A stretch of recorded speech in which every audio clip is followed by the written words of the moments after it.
The wedding dress felt like a shroud. Elena Carter stood at the altar, every instinct screaming that this was wrong. The man waiting for her, Adrian Volkov, wasn't a groom. He was a predator in an expensive suit, and she was the price her father paid to stay alive.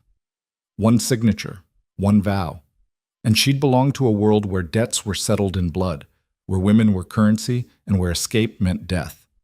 This is the story of how I became a monster's wife and learned to bite back. If you're watching from anywhere in the world, drop your city in the comments. I want to see how far this story travels. Hit that like button and stay until the end. You won't believe where this goes. The organ music was all wrong. Elena knew it the moment the first notes shuddered through the cathedral. Too slow, too heavy, like a funeral march dressed up in white satin. Her fingers trembled against the bouquet of white roses, their thorns pricking through the ribbon wrap her mother had tied that morning. Her mother, who'd cried and said nothing useful. Her father, who wouldn't meet her eyes. "It's time, sweetheart." Her father's voice cracked on the endearment, and Elena wanted to slap him. "Don't call me that," she whispered. "Not today." Richard Carter looked every one of his 56 years in that moment, gray-faced, hollow-eyed, wearing his best suit like it might save him. It wouldn't. Nothing would. He'd gambled away his construction company, then his house, then his dignity, and when the debts came due and the collectors stopped being polite, he'd offered the only thing he had left, his daughter. "Elena, please." "I said don't." She jerked her arm free from his grip. "You don't get to ask me for anything ever again. You sold me. At least have the decency to shut up about it."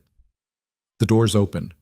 Light poured in from the cathedral's main hall, and Elena saw them, row after row of strangers in dark suits, watching her with the cold assessment of people who understood exactly what kind of transaction this was.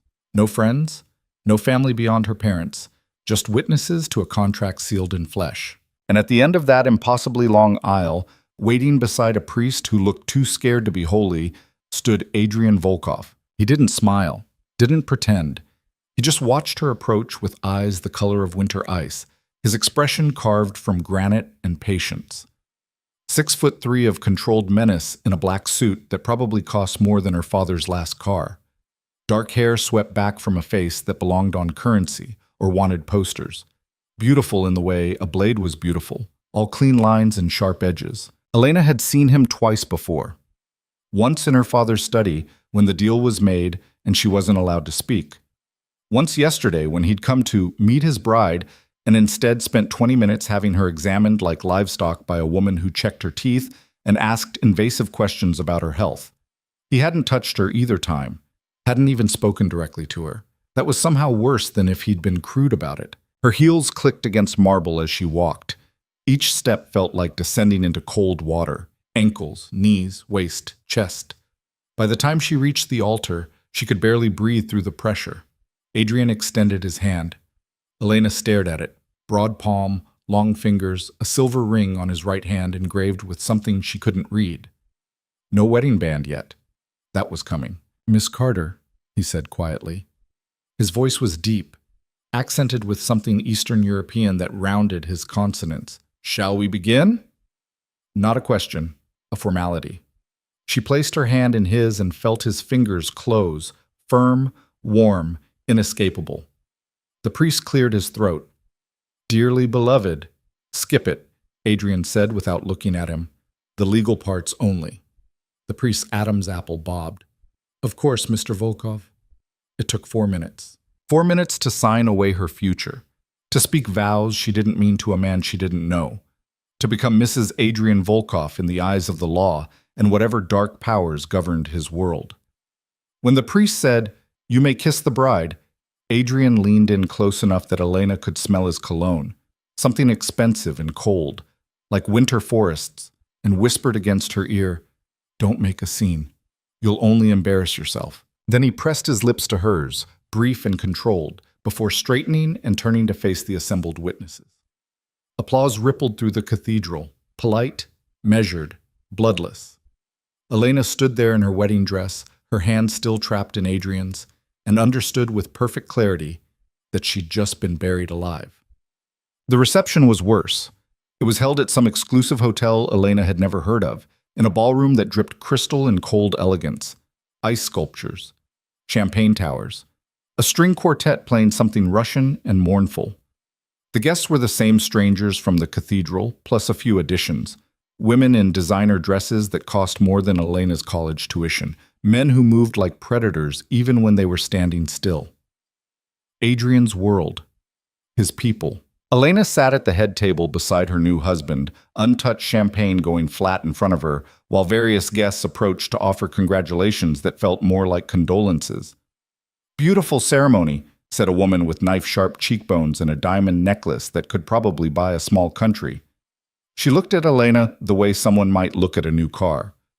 "You're very fortunate, dear," Elena smiled with her teeth. "That's one word for it." The woman's expression froze, then cracked into something like amusement. "Oh, she has fire. How delightful." She turned to Adrian. "I approve. Much better than the Kozlov girl. That one cried through the entire first month." "What happened to her?" Elena asked before she could stop herself. "She learned." The woman patted Elena's hand with fingers heavy with rings. "Or she didn't. Either way, she's not around to complain anymore." She drifted away before Elena could process whether that was a threat or just a statement of fact. Adrian hadn't reacted to the entire exchange. He was working his way through a plate of food with methodical precision, occasionally nodding to someone across the room, but otherwise ignoring the celebration of his own wedding. "Do you talk?" Elena asked finally. "Or do you just collect wives and stare at walls?" He set down his fork with deliberate care. "I talk when there's something worth saying." "And I'm not worth saying anything to?" "You're upset. Anything I say right now you'll take as an insult or a threat." He reached for his water glass. "Better to let you adjust first." "Adjust?" Elena laughed, and it came out sharp enough to cut. "Is that what you call this? An adjustment period? What would you call it? Kidnapping? Human trafficking? Slavery, maybe, if we're being honest?" Adrian finally looked at her directly, and the full weight of his attention was like standing in a spotlight. "You're not a slave, Mrs. Volkov. You're my wife. There's a difference." "Is there?" "A slave can be sold. A wife—" He paused, something cold flickering behind his eyes. "A wife is permanent." The words hit like a fist to the chest. Elena opened her mouth, then closed it, because what could she possibly say to that? "Dance with me." Adrian stood, extending his hand again. "I don't want to dance with you. I don't care. People are watching, and you will smile and dance and play the role you agreed to when you signed those papers." His voice never rose, never sharpened, but the command in it was absolute. "Stand up, Elena." She thought about refusing, thought about making a scene, screaming, running, but where would she go? Her father had signed her over. She had no money, no allies, no plan, and the way every eye in the room had turned toward them told her that defiance here wouldn't mean freedom. It would just mean punishment. Elena stood. Adrian led her to the dance floor, one hand settling at her waist, the other capturing her hand in a grip that was almost gentle. Almost. The quartet shifted to a waltz. "You're angry," he said as they began to move. He was a good dancer, no surprise there, probably had lessons from childhood, along with firearms training and advanced intimidation techniques. "Congratulations on your observational skills. Anger is useful. It means you haven't given up." His thumb traced a small circle against her waist, and Elena fought not to flinch away. "Give up, and you become boring. I have no use for boring. What do you have use for?" She met his eyes, forcing herself not to look away. "A decoration? A punching bag? A breeding mare?" Something almost like amusement crossed his face. "Such a dark imagination." "I'm standing in a room full of criminals at a wedding I didn't choose. My imagination seems pretty realistic right now." "These aren't criminals," Adrian corrected softly. "They're businessmen. The business just happens to involve territory, influence, and occasionally violence." "Oh, well, as long as it's occasional violence." "Elena," he said her name like a warning. "You can hate me. You can hate this. But you need to understand something very clearly." He pulled her closer, until she could feel the solid wall of his chest against hers, until his breath stirred her hair. "Your father owed me $3 million. He couldn't pay. By the rules of our world, that meant I could take his life, his business, everything he owned. Instead, I took you." "How generous." "It was." No irony in his voice, just flat statement. Because you're worth more than $3 million, and we both know it. Smart, educated, beautiful. Your father's one successful investment. So yes, this is a transaction, but it's not the worst one you could have gotten. Elena stopped dancing. They were in the center of the floor now, surrounded by swaying couples, but she didn't care. You're telling me I should be grateful? I'm telling you that gratitude or hatred doesn't matter. You're mine now. You can make that easy or hard, pleasant or painful. Those are your only real choices. What if I choose neither? What if I just wait for my chance and run? Adrian smiled then, really smiled, and it was the most terrifying thing she'd seen all day. Then I'll find you. And when I do, you'll learn why everyone you've met today speaks to me with such respect. He released her so suddenly she stumbled. Enjoy the rest of the reception, wife, he said, loud enough for nearby guests to hear. I have business to attend to. He walked away, leaving her alone in the middle of the dance floor while the music played and people pretended not to stare. Elena stood there, her wedding dress heavy as chainmail, and realized she'd just met the real Adrian Volkov. She was going to have to be smarter if she wanted to survive him. The penthouse was a fortress. They arrived just after midnight, Adrian's convoy of black SUVs pulling into an underground garage beneath a building that scraped the sky. Elena had been silent for the entire ride, watching the city lights blur past while Adrian worked on a laptop, making her existence easy to forget. Now, as an elevator carried them up, 47 floors, according to the display, she felt her stomach drop with more than just velocity. This is home, Adrian said when the doors opened directly into a sprawling living space. Floor-to-ceiling windows overlooked the city, modern furniture in shades of gray and black, art that was probably priceless, everything cold, expensive, perfect, a cage with a view. Your room is through there. He pointed to a hallway. Your things have already been moved. You'll find clothes, toiletries, everything you need. My things? Elena turned on him. I didn't pack anything. I came straight from my apartment to the ceremony this morning. I had people pack for you yesterday. We inventoried your belongings, brought what was worth keeping, discarded the rest. The casual invasion of it, strangers going through her life, deciding what she got to keep, made her voice shake. You had no right. I had every right. You're my wife. What's yours is mine, including your privacy. He shrugged off his suit jacket, draping it over a chair. Get used to it. And what's yours? Is that mine too? No? Just that. No explanation, no justification, just no. Elena walked to the windows, pressing her palm against the glass. It was cool to the touch, reinforced, probably bulletproof. Of course it was bulletproof. Men like Adrian Volkov didn't live in places that could be breached by something as simple as a bullet. There are guards, he continued, loosening his tie. 3 in the building lobby, 2 on this floor, more in rotation. You won't see them unless there's a problem. There are cameras in all common areas, not your bedroom or bathroom. I'm not a voyeur. But everywhere else, someone is watching. Prison rules. Safety rules. He poured himself a drink from a bar cart. Whiskey. Neat. You are now a target, Elena. Every rival, every ambitious lieutenant, every 2-bit gang looking to make a name, they'll see you as my weakness. They'll try to use you against me. Then maybe you shouldn't have married me. Maybe. He took a sip, studying her over the rim of the glass. But I needed a wife, and your father needed his debt cleared. Efficient. Everything's a transaction with you, isn't it? Everything's a transaction with everyone. Most people just lie about it. He set down his glass. I'm going to my office. You should sleep. Tomorrow, we begin your education. Education in what? How to survive. He paused at a doorway. His domain, she assumed, the parts of this place she wasn't allowed. How to be useful. How to stay alive in a world that will eat you whole if you're weak.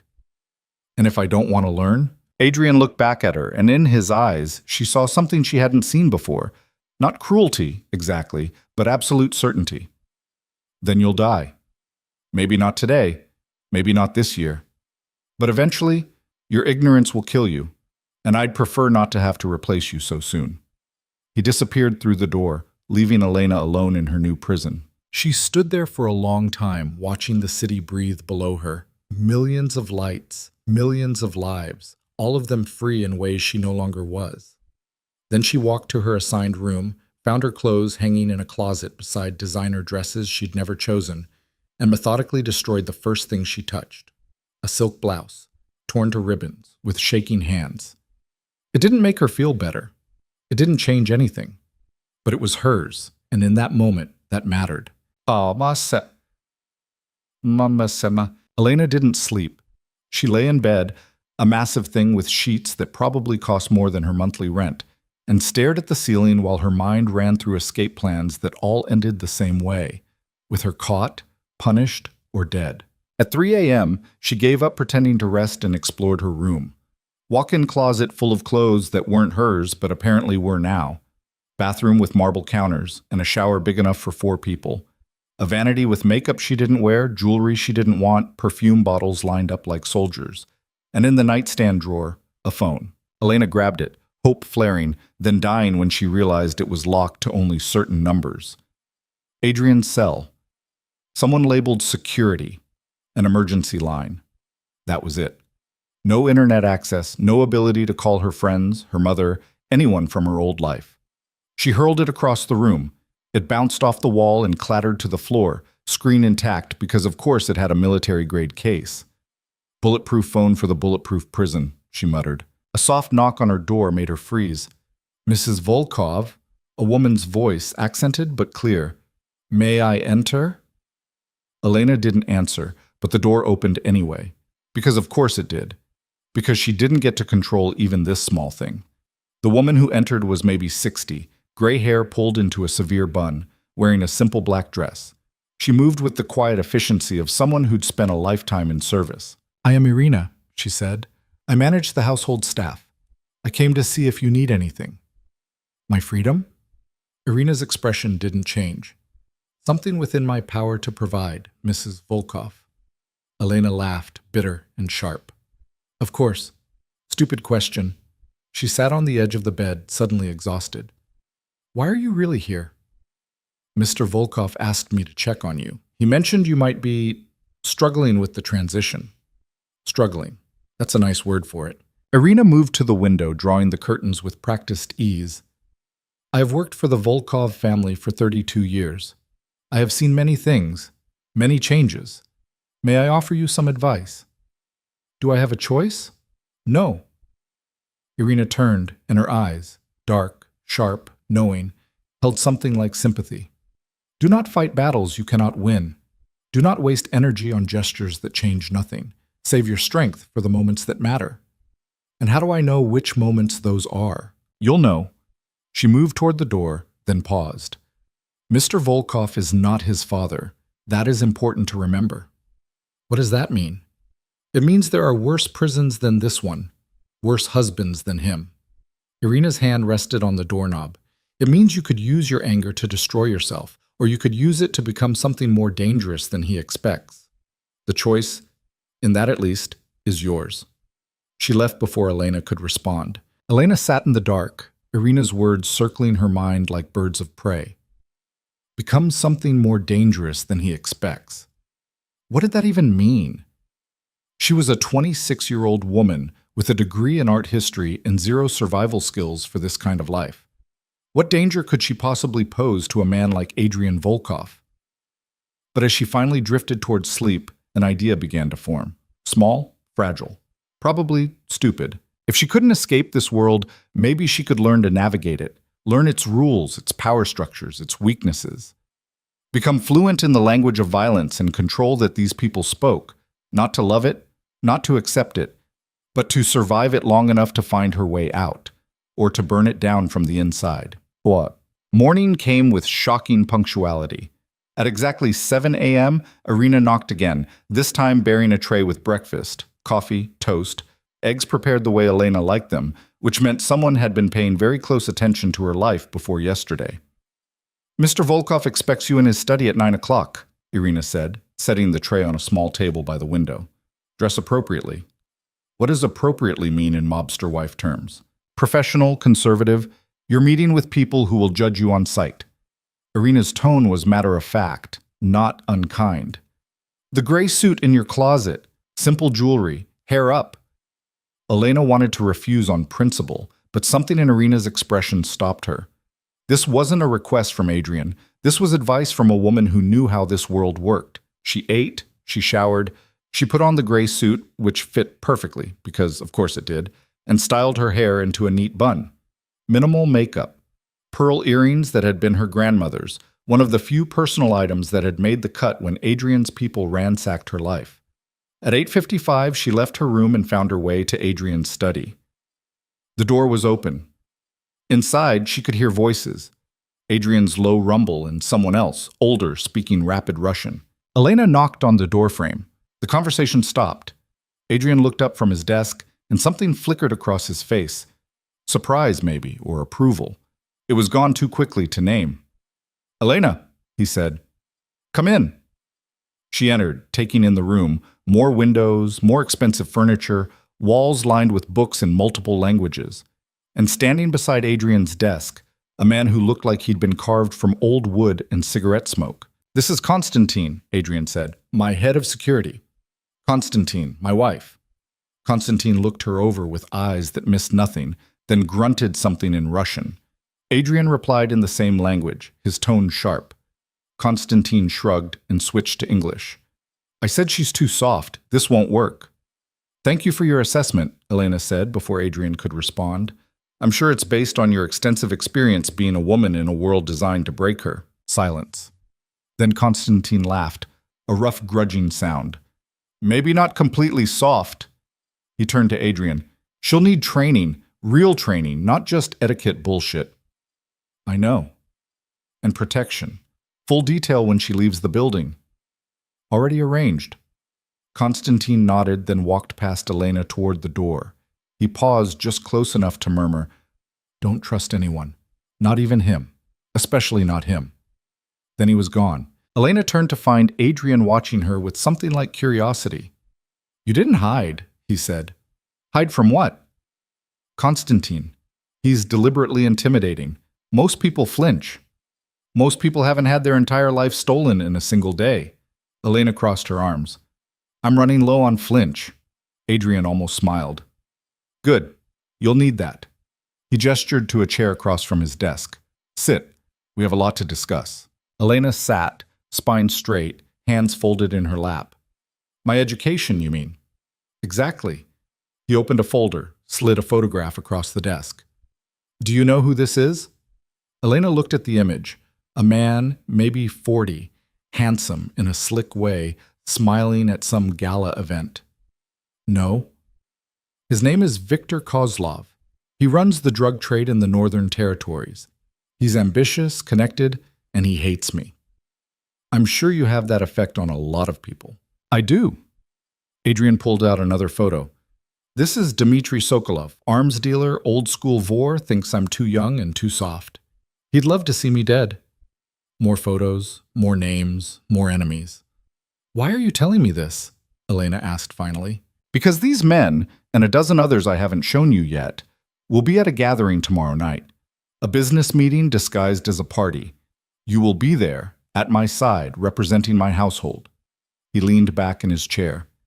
"And they will test you. They will probe for weakness, for ignorance, for any sign that I made a poor choice in a wife. If they find it, they will use it.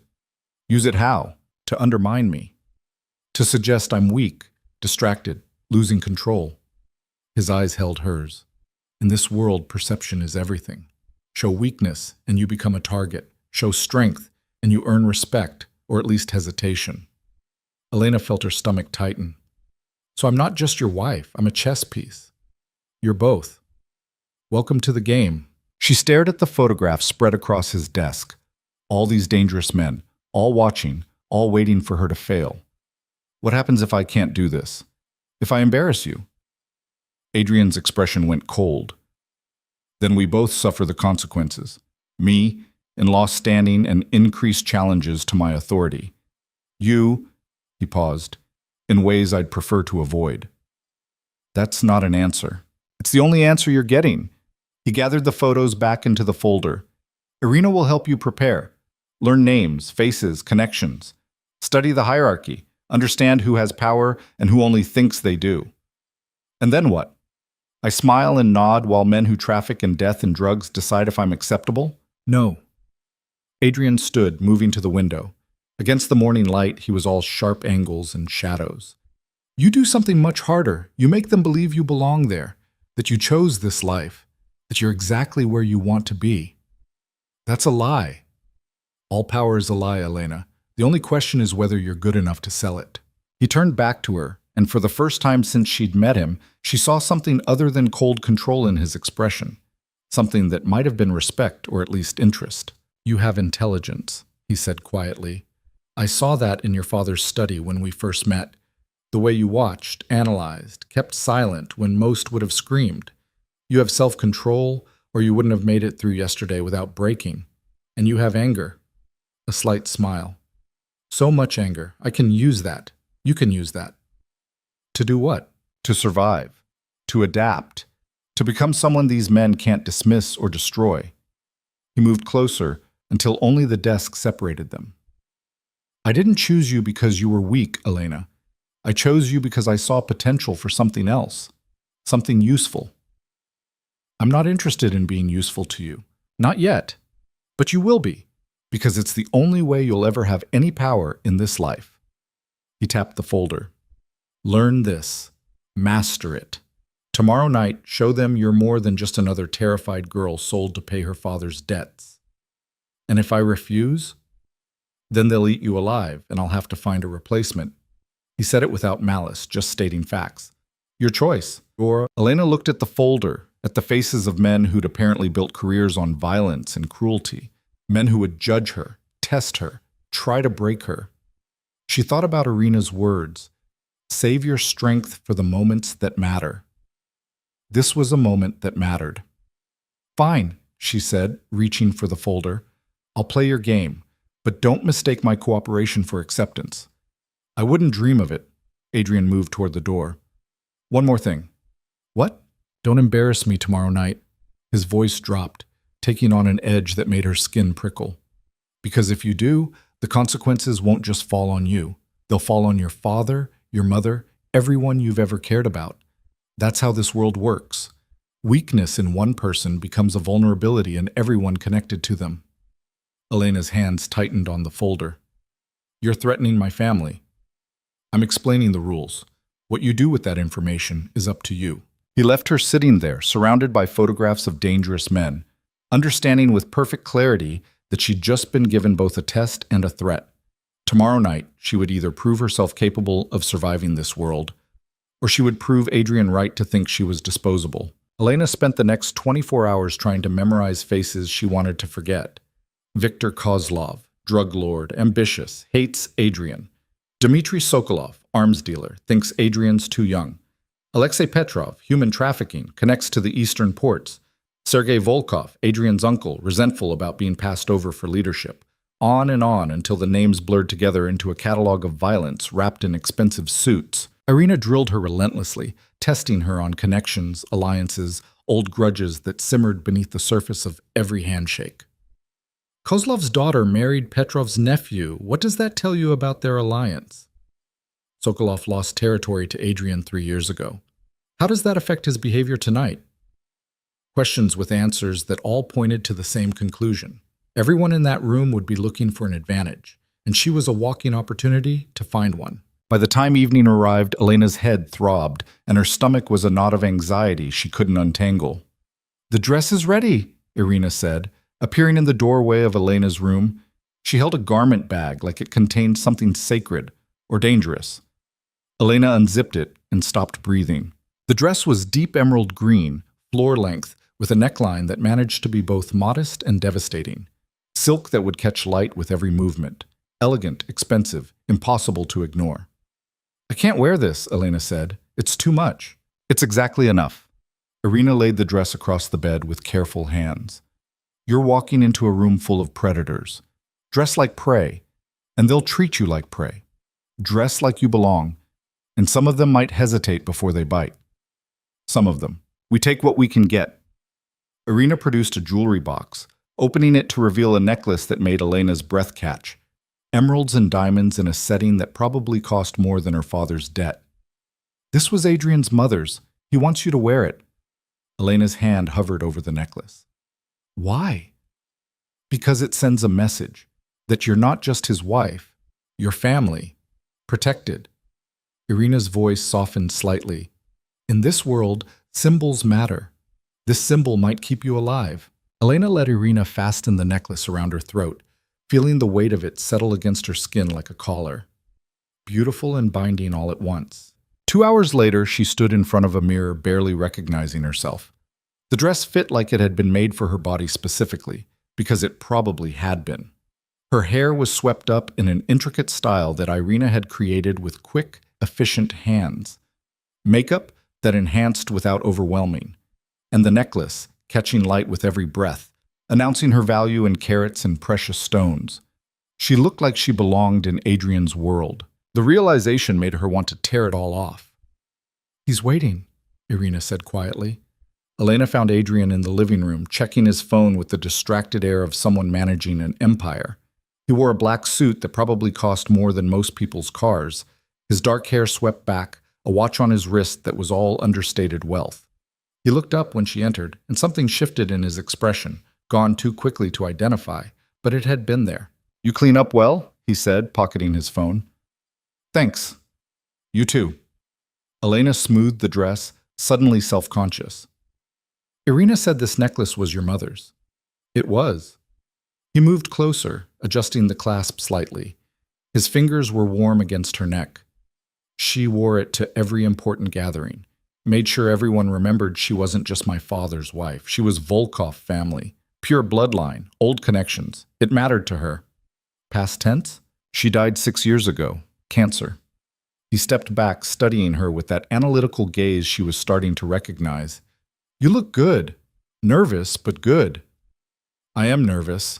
I'm about to walk into a room full of criminals who want to see me fail. Not all of them want to see you fail. Some just want to see if you're worth their time. He offered his arm. Either way, we're late. Time to find out which category most of them fall into. Elena took his arm because she had to, feeling the solid muscle beneath the expensive fabric, and let him lead her toward the elevator. The car ride was silent. Adrian worked on his phone while Elena watched the city slide past, trying to calm her racing heart. They pulled up to a mansion that looked like it belonged in a different century, all stone and iron gates, security everywhere, valet parking for cars that cost 6 figures. Remember, Adrian said as they approached the entrance, you're not here to make friends. You're here to make them think twice before they treat you like a weakness. No pressure. His hand settled at the small of her back, possessive and steadying in equal measure. You'll be fine. Just follow my lead and don't let them see you scared. The doors opened, and they walked into a world Elena had only seen in movies. The gathering was held in a ballroom that dripped old money and new violence. Crystal chandeliers, marble floors, waiters circulating with champagne and hors d'oeuvres that probably cost more per bite than Elena used to spend on groceries.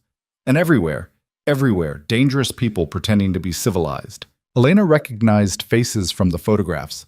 Viktor Kozlov holding court near the bar, surrounded by younger men who laughed too loudly at his jokes. Dmitry Sokolov in conversation with someone Elena didn't recognize, both of them looking like they were negotiating a war. Women in designer dresses with eyes that calculated worth in seconds. Adrian, a woman's voice, sharp as cut glass. Elena turned to find herself facing a woman who could have been carved from ice. Platinum hair, pale skin, a dress that was more suggestion than fabric. She looked at Adrian like he was something she owned, then at Elena like she was something that had crawled out from under a rock. Katya, Adrian said, his tone neutral. You look well.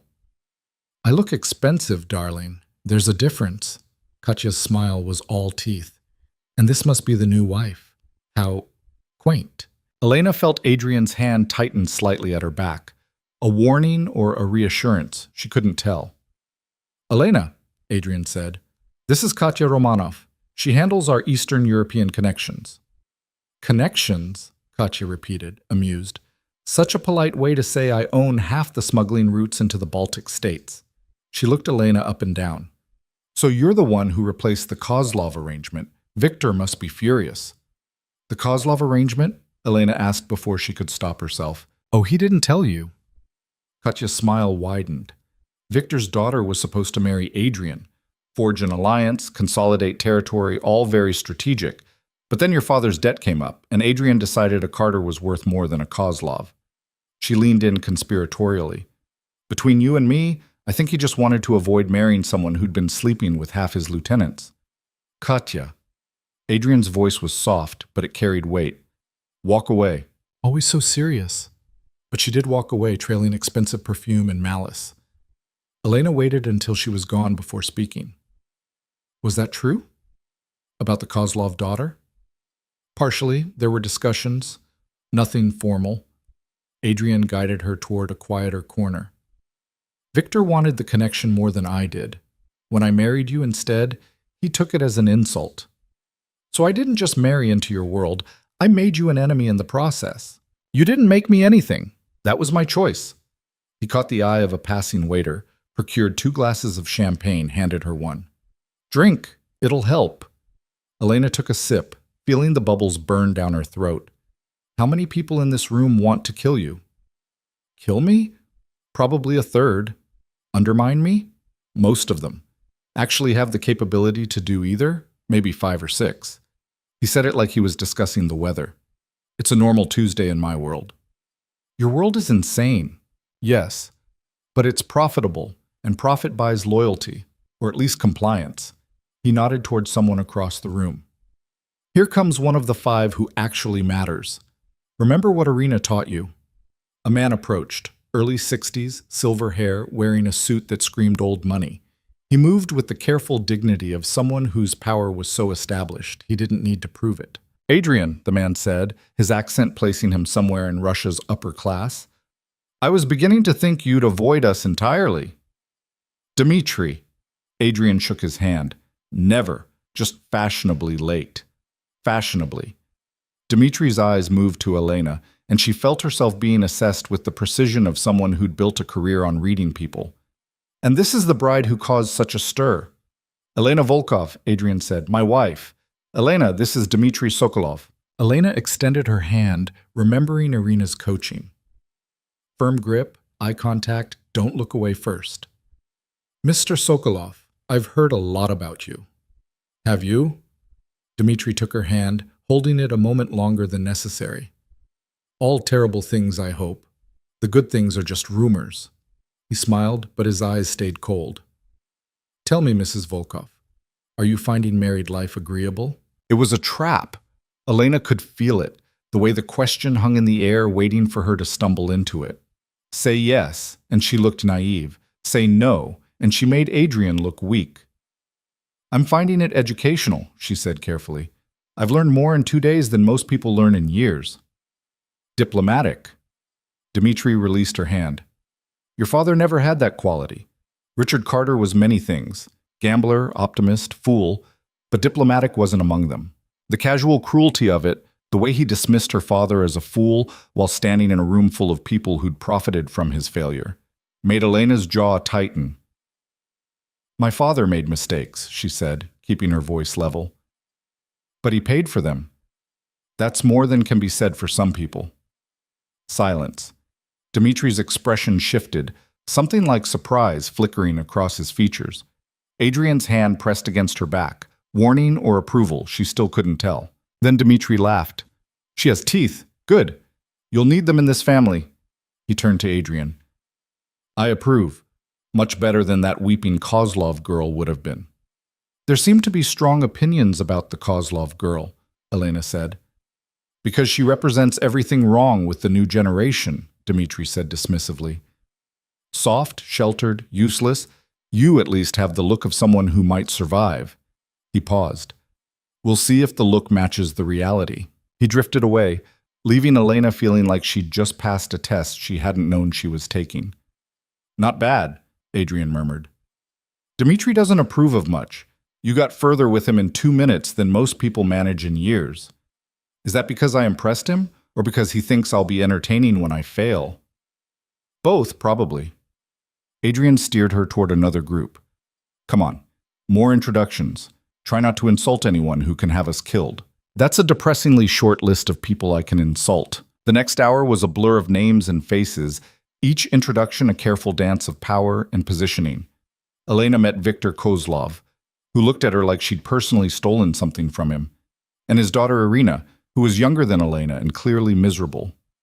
She met Adrian's uncle Sergei, who smiled warmly and said things that sounded kind but felt like threats. She met arms dealers and drug lords and people whose business cards probably just said crime and left it at that. And through it all, she felt them watching, judging, waiting for her to crack. It was exhausting. "I need air," she told Adrian finally, when the walls felt too close and the champagne had stopped helping. He glanced around, calculating something. "The terrace. 5 minutes, then we come back." The terrace was blessedly empty, cool night air washing over Elena's overheated skin. She gripped the stone railing, looking out over manicured gardens that probably required a full-time staff to maintain. "You're doing well," Adrian's voice came from behind her. "Better than I expected. Your expectations must have been low." They were realistic. He moved to stand beside her, close enough that she could feel his warmth. Most people break faster, cry, make scenes, embarrass themselves. You're holding it together. Is that supposed to be a compliment? It's an observation. He was quiet for a moment. Katya was testing you earlier. So was Dmitri. They'll all test you in their own ways. Some with words, some with actions. You need to be ready. I am ready. I've been studying your criminal flashcards for 24 hours straight. That's not the kind of ready I mean. Adrian turned to face her fully. These people, they don't just want to see if you know their names. They want to see if you understand what you've married into. If you can handle the reality of it. The reality of what? Murder? Extortion? Human trafficking? Elena met his eyes. I'm standing in a room full of people who've built empires on suffering. Trust me, I understand the reality. Do you? He stepped closer. Because understanding it academically and living it are different things. You can memorize all the names you want, but when someone puts a gun to your head because they want to send me a message, all that knowledge won't mean anything. Has that happened before? Someone putting a gun to a wife's head? Yes. No hesitation, no softening, just brutal honesty. Twice. Both times the wives didn't survive long enough to regret their husbands' choices. Elena's stomach dropped. And you're telling me this now because you need to understand what's at stake. This isn't a game, Elena. This is survival. His hand came up, brushing a strand of hair from her face in a gesture that was almost gentle. You want to hate me? Fine. You want to fight me every step? I can work with that. But you need to be smart about it, because the moment you show real weakness in front of these people, they will destroy you to get to me. Then maybe you should have married someone stronger. Maybe. His thumb traced her jawline, and Elena fought not to pull away. Or maybe I married someone who could become stronger. That's what we're here to find out. Before Elena could respond, the terrace doors burst open. A man stumbled out, young, maybe 30, bleeding from a cut above his eye. Two larger men followed, and Elena recognized the look on their faces. She'd seen it in nature documentaries, on predators right before they struck. Please, the young man gasped, spotting Adrian. Mr. Volkov, please. One of the larger men grabbed him by the collar, slammed him against the wall hard enough to crack stone. Shut up, Mikhail. You had your chance to pay. Adrian's expression didn't change, but Elena felt him shift, not toward the violence, but into a different version of himself, colder, more dangerous. Grigory, Adrian said calmly. What's the problem? Grigory, one of the men Elena had been introduced to earlier, someone in Viktor's organization, grinned. No problem, just collecting a debt. Mikhail here thought he could skim from the take, thought we wouldn't notice. He pulled out a knife, letting it catch the light. We noticed. The young man, Mikhail, made a choked sound of fear. Elena's heart hammered against her ribs. This was happening. Right here, right now, they were going to hurt this person, maybe kill him, and she was just standing there watching. How much did he take? And Adrian asked, his tone conversational. 15,000. Has he paid it back? Not yet. That's why we're here. Grigory pressed the knife against Mikhail's throat. Making an example. Viktor's orders. Adrian was silent for a long moment. Elena could see him calculating something, weighing options she couldn't begin to guess at. Then he said, "Let him go." Grigory blinked. "What?"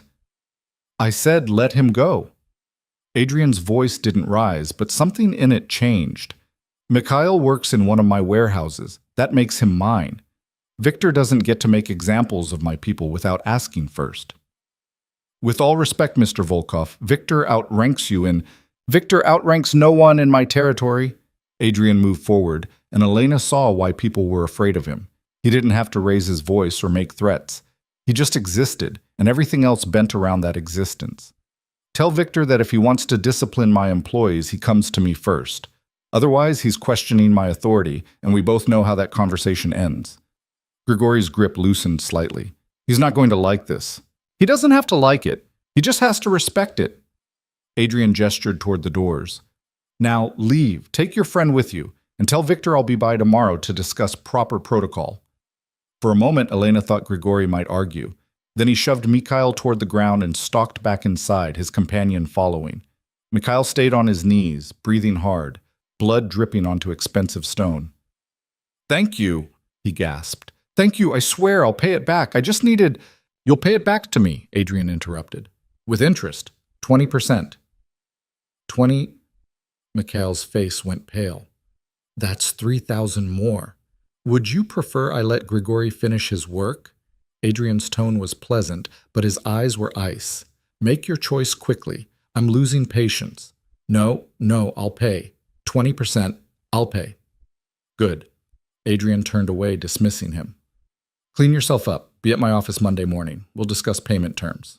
Mikhail scrambled to his feet and disappeared inside. Elena stared at Adrian, her mind reeling. "You just saved his life." "I protected my authority. That's not the same thing."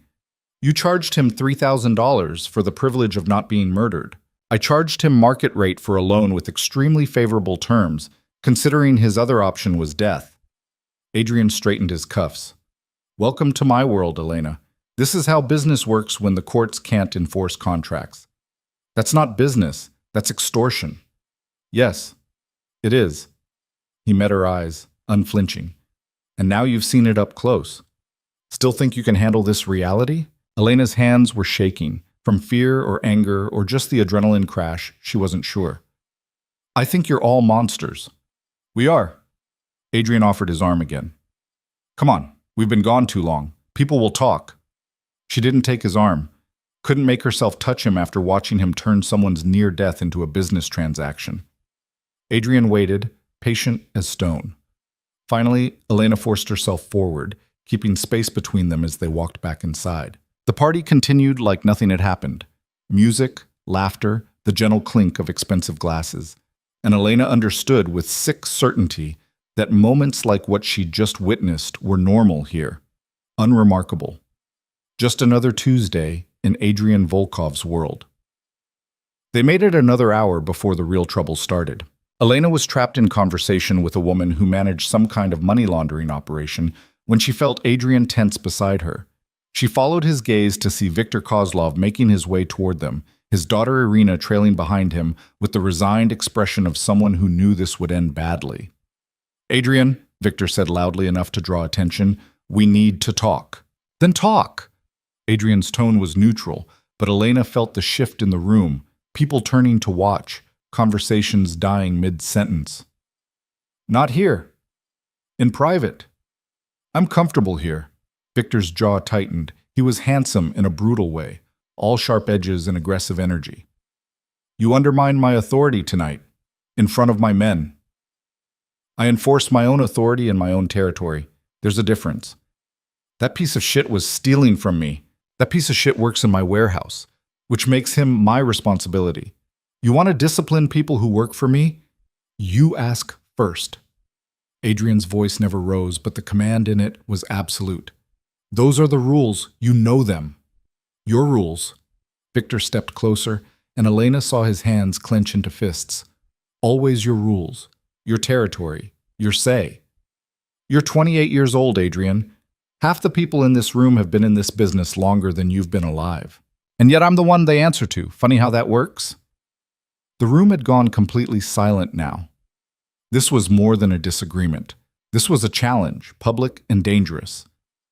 "You think you're untouchable," Victor said, his voice dropping to something ugly. "You think Daddy's empire protects you forever. But your father's been dead 3 years, and people are starting to wonder if the son is half the man he was." Adrian smiled then, and it was the most terrifying thing Elena had ever seen. "My father built this empire through fear and brutality. I'm building something more sustainable. If you can't see the difference, that's not my problem. It's yours." "Sustainable?" Victor laughed, harsh and bitter. "You married this—" He gestured at Elena, and she felt the insult in the movement even before he spoke. "This nobody, this daughter of a degenerate gambler, instead of forming a real alliance, you call that sustainable?" Elena felt her face burn. Every eye in the room was on her now, judging, calculating. Adrian's hand found her waist, pulling her closer. "I call it strategy. Something you've never been particularly good at." "Strategy?" Victor's eyes were on Elena now, cold and assessing. "Let's see how strategic it is. Tell me, Mrs. Volkov, do you know what your husband does for a living?" It was a trap. Elena could feel it, but she didn't know how to avoid it.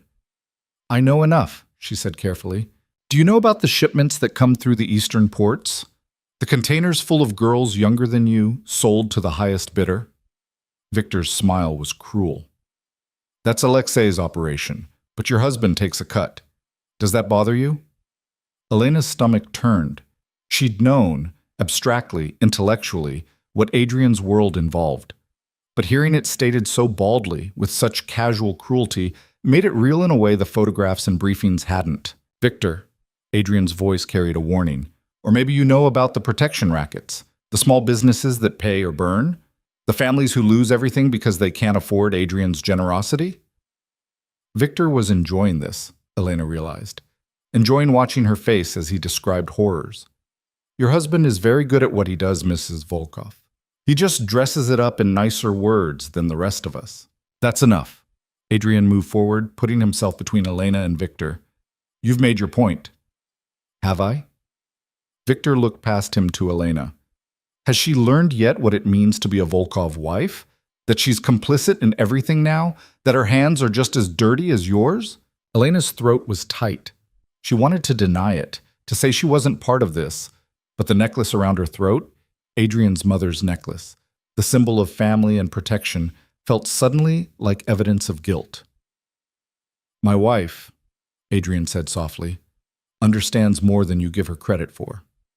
And she's smart enough to know that moral grandstanding from a man who's trafficked more drugs than most cartels is just theater.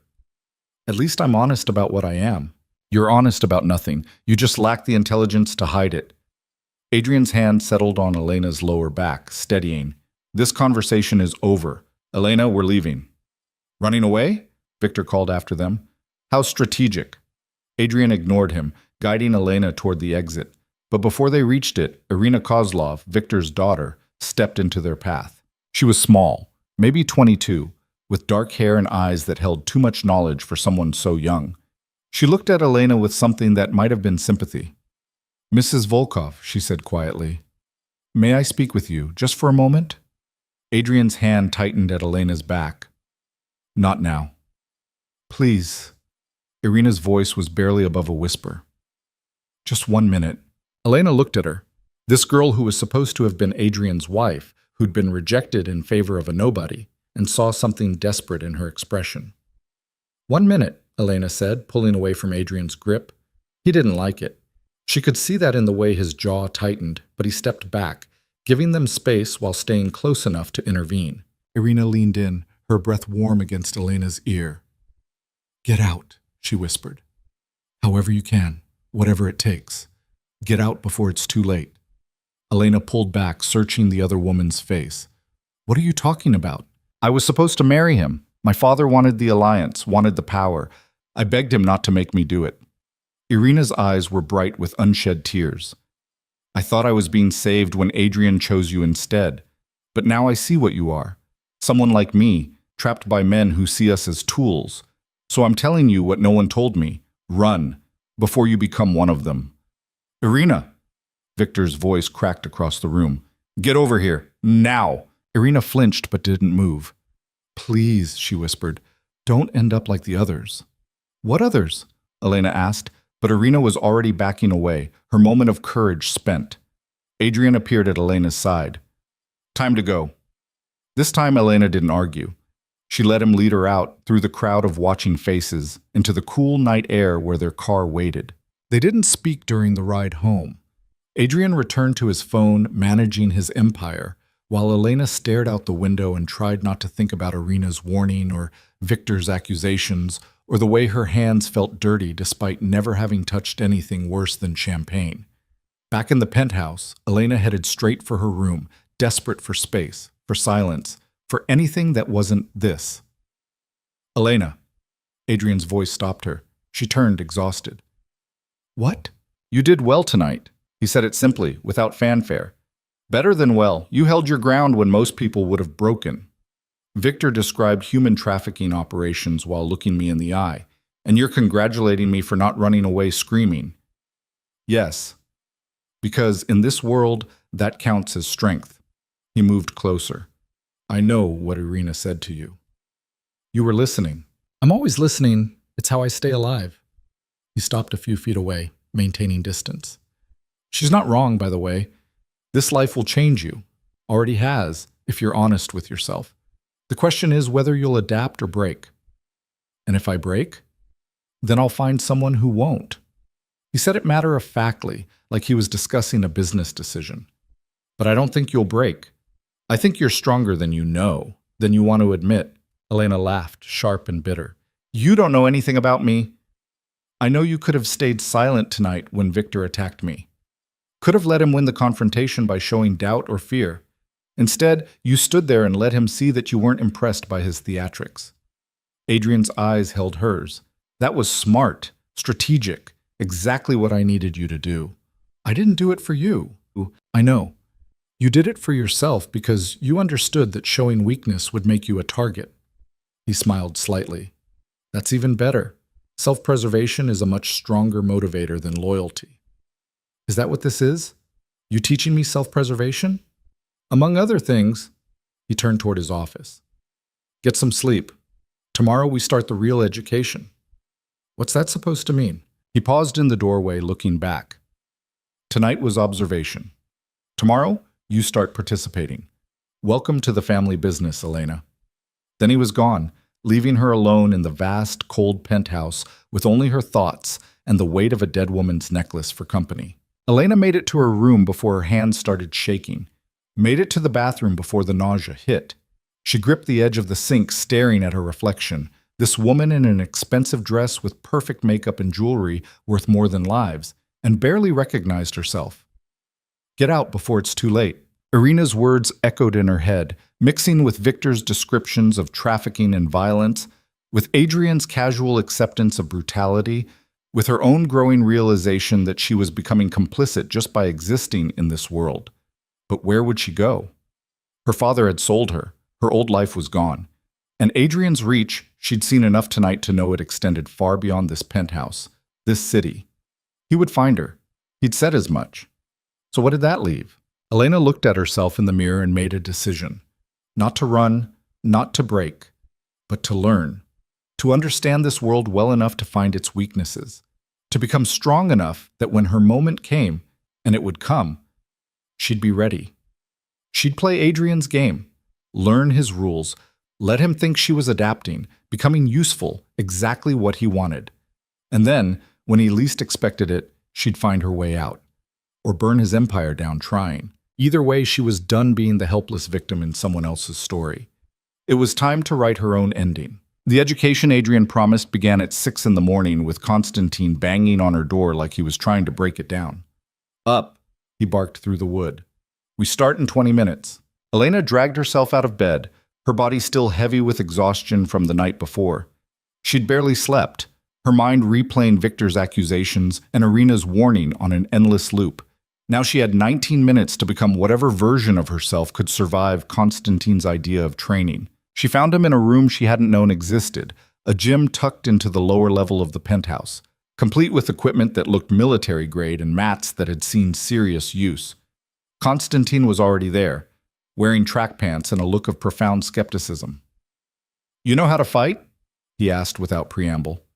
"I took a self-defense class in college," he snorted. "So no." He tossed her a pair of gloves. "Put these on." "We're boxing? We're learning how not to die like an idiot." He moved to the center of the mat. "Come at me." Elena stared at him. "You want me to attack you?" "I want you to try. There's a difference."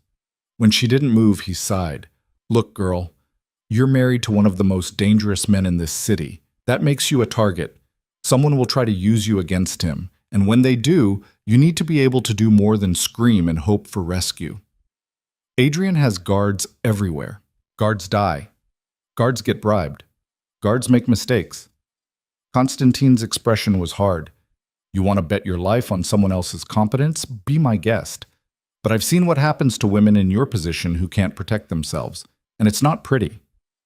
Elena thought about Irina's desperate warning, about the other wives Dmitri had mentioned, the ones who didn't survive. She pulled on the gloves. "Good," Constantine said. "Now hit me." She threw a punch, awkward, uncertain, barely connecting with his shoulder. He didn't even flinch. Again, harder. Another punch, slightly better. Then another. Constantine corrected her stance, her grip, the way she pivoted her hips. For 30 minutes he drilled her on basic strikes until her arms burned and sweat soaked through her shirt. "Enough," he finally said. "Now defense." He came at her without warning, not fast enough to actually hurt her, but quick enough to be terrifying. Elena stumbled backward, trying to remember the self-defense moves from that college class, but her body wouldn't cooperate. Within seconds, she was on her back on the mat, Constantine's hand at her throat in a grip that was firm but not crushing. "Dead," he announced. "If I wanted you actually dead, you'd be dead." He released her, offering a hand up. "You freeze when you're scared. That's a problem." "I wasn't expecting you to actually attack me." "No one expects an attack until it's happening. That's the point." He gestured for her to get up. Again. They went through it 5 more times. 5 more times Elena ended up on her back, her heart racing, her instincts all screaming wrong things. On the 6th attempt, though, something shifted. Constantine came in low, reaching for her waist, and Elena's body remembered something from that long-ago self-defense class. She twisted, brought her elbow down hard on his shoulder, and for half a second she was free. Then he swept her legs, and she was down again, but this time she'd made him work for it. "Better," Constantine said, and it sounded almost like approval. "You've got decent instincts when you stop thinking. We can work with that." They trained for another hour, basic holds, how to break them, where to strike to cause maximum damage if someone grabbed her. By the time Constantine called it quits, Elena could barely lift her arms. "Same time tomorrow," he said, tossing her a towel. "And the day after. You're going to hate me, but you'll be harder to kill. Fair trade." Elena wanted to argue, but her body hurt too much for words. She dragged herself upstairs, took a shower that was half standing, half leaning against the wall for support, and emerged to find Irina waiting with breakfast and a small white pill. "For the pain," Irina explained. "Constantine doesn't believe in gentle starts." Elena swallowed the pill dry, then attacked the food like she'd been starving. "Does everyone in this house know my schedule before I do? Mr. Volkov plans everything. You'll get used to it." Irina poured coffee. "He wants to see you at 10. His office." Of course he did. Elena found Adrian exactly where Irina said he'd be, standing at his window with a phone pressed to his ear, speaking rapid Russian to someone who apparently didn't like what they were hearing. He gestured for her to sit without breaking conversation, his tone shifting from patient to hard in the span of 3 words. The call ended abruptly. Adrian pocketed his phone and turned his full attention to Elena. "How was training?" "Brutal. I'm pretty sure Constantine wants to kill me." "If he wanted to kill you, you'd be dead. He's teaching you to be less killable. There's a difference." Adrian sat across from her, studying her face. "You're angry." "I'm tired. There's a difference." A slight smile. "Fair enough." He slid a tablet across the desk. "I need you to look at something." Elena picked it up, finding herself staring at architectural plans, warehouses, shipping routes, what looked like a distribution network. "What am I looking at?" "A problem." Adrian leaned back in his chair. "Victor's been moving product through my territory without clearance. Small amounts, nothing worth a war over, but enough to test whether I'll enforce boundaries. And you want to enforce them, too. I want you to help me figure out how. He pulled up another screen, this one showing financial records. Victor's operation relies on 3 main distribution points. If we disrupt those, we cut his revenue by 40%. But a direct attack means escalation, and escalation means bodies. Elena looked at him. Why are you telling me this? But, Paul, because last night you proved you can think strategically under pressure, and because I'm curious whether that extends beyond social situations. He stood, moving to a wall map covered in colored pins, territories she realized marked and divided like a war game. Victor insulted you publicly. By the rules of our world, that gives you standing to respond. You want me to help you punish him for calling me a nobody? I want to see if you can identify leverage points in a complex system. Adrian tapped the map. This isn't about revenge. It's about maintaining authority through calculated pressure.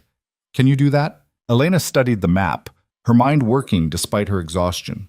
Victor's operation, Adrian's territory, the overlapping spaces where conflict could brew or be avoided. She traced the shipping routes with one finger, finding the choke points, the places where small changes could cascade into larger problems. Here, she said finally, pointing to a warehouse on the eastern edge. This is where his supply chain crosses through your docks. You don't need to shut him down, just slow him down. Inspections, delays, bureaucratic problems that cost time and money but can't be traced directly to you. Adrian moved closer, following her reasoning. Go on. And here, she indicated another location. This distribution hub serves 3 of his major clients. If those clients suddenly had better offers from your operations, they'd switch suppliers. Victor loses revenue and reputation, and it looks like market competition instead of retaliation. What about the third point? Elena hesitated. The third distribution center was in neutral territory, governed by complicated agreements she only half understood. I don't know enough about the politics there. Good answer. Better to admit ignorance than guess wrong. Adrian was studying her with renewed interest. You see the system. Most people just see individual pieces. I used to work in project management before. She stopped, the before hanging heavy in the air. Before her father's gambling destroyed everything. Before she became collateral. Before, Adrian finished quietly, you coordinated complex logistics for construction projects. I know. I read your employment history. At her sharp look, he shrugged. I told you, I research my investments. Is that what I am? An investment? Among other things. He turned back to the map. Implement your plan. Start with the dock inspections. Move to the client outreach. Report back in 3 days. Elena blinked. You're serious. You actually want me to do this. You identified the strategy. You should execute it. He met her eyes. Welcome to your new job, Mrs. Volkov. Think you can handle it?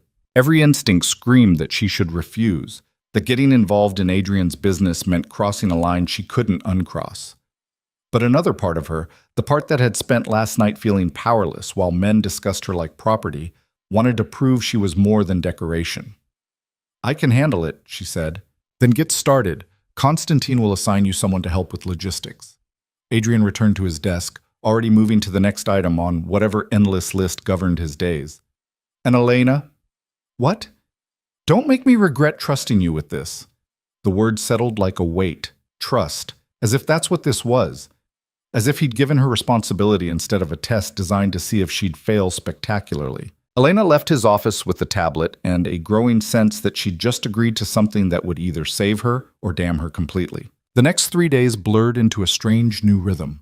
Mornings with Constantine, learning how to fight, how to fall, how to hurt someone if her life depended on it.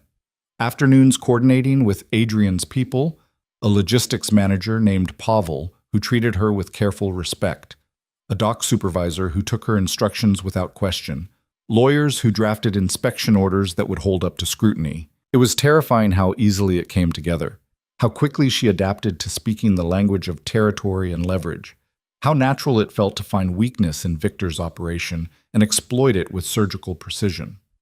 On the 3rd day, Pavel reported that the first inspections had delayed Victor's shipments by 48 hours.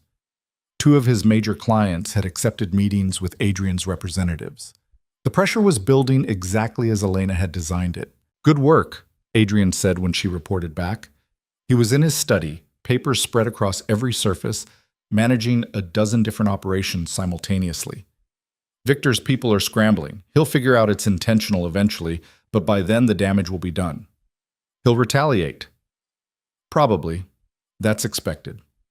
Adrian signed something, set it aside. How does it feel? What? Winning. You just hurt someone who hurt you, and you did it smart enough that he can't prove anything. Adrian looked at her. Most people in your position would feel guilty. You don't. He was right, and that scared her more than she wanted to admit. She should feel guilty, should feel horrified at how easily she'd weaponized information against another human being. But all she felt was satisfaction, cold, hard, and disturbingly complete. Maybe I'm adapting, Elena said quietly. Maybe. Adrian's expression was unreadable. Or maybe this was always in you, and you just never had reason to use it before. Before Elena could respond, Constantine appeared in the doorway, his expression tight. We have a problem. Adrian was on his feet instantly. What kind? Alexei Petrov just called. Says Victor's escalating. He's got leverage we didn't know about. Constantine's eyes flicked to Elena. And it involves her family. Elena's stomach dropped. What are you talking about? Your mother, Constantine said flatly. Victor's people picked her up an hour ago. He's calling it protective custody, but we all know what it really is. The world tilted. Elena gripped the edge of Adrian's desk. Where is she? One of Victor's properties on the north side. Constantine looked at Adrian. He wants a meeting. You, alone, to discuss terms. Terms for what? Elena demanded, her voice rising. She has nothing to do with this. She's my mother. She's leverage. Adrian was already moving, pulling on a jacket, checking a weapon Elena hadn't known he was carrying. Victor can't strike at me directly without starting a war, so he strikes at what's mine. Basic strategy. Don't you dare make this about strategy, Elena snapped. That's my mother, my actual mother who has done nothing except have the misfortune of being related to me. Adrian stopped, really looking at her. I know. Then do something. I am.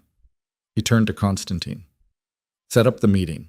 Tell Victor I'll come alone, but if anything happens to Mrs. Carter, the deal's off, and he gets war instead of negotiation.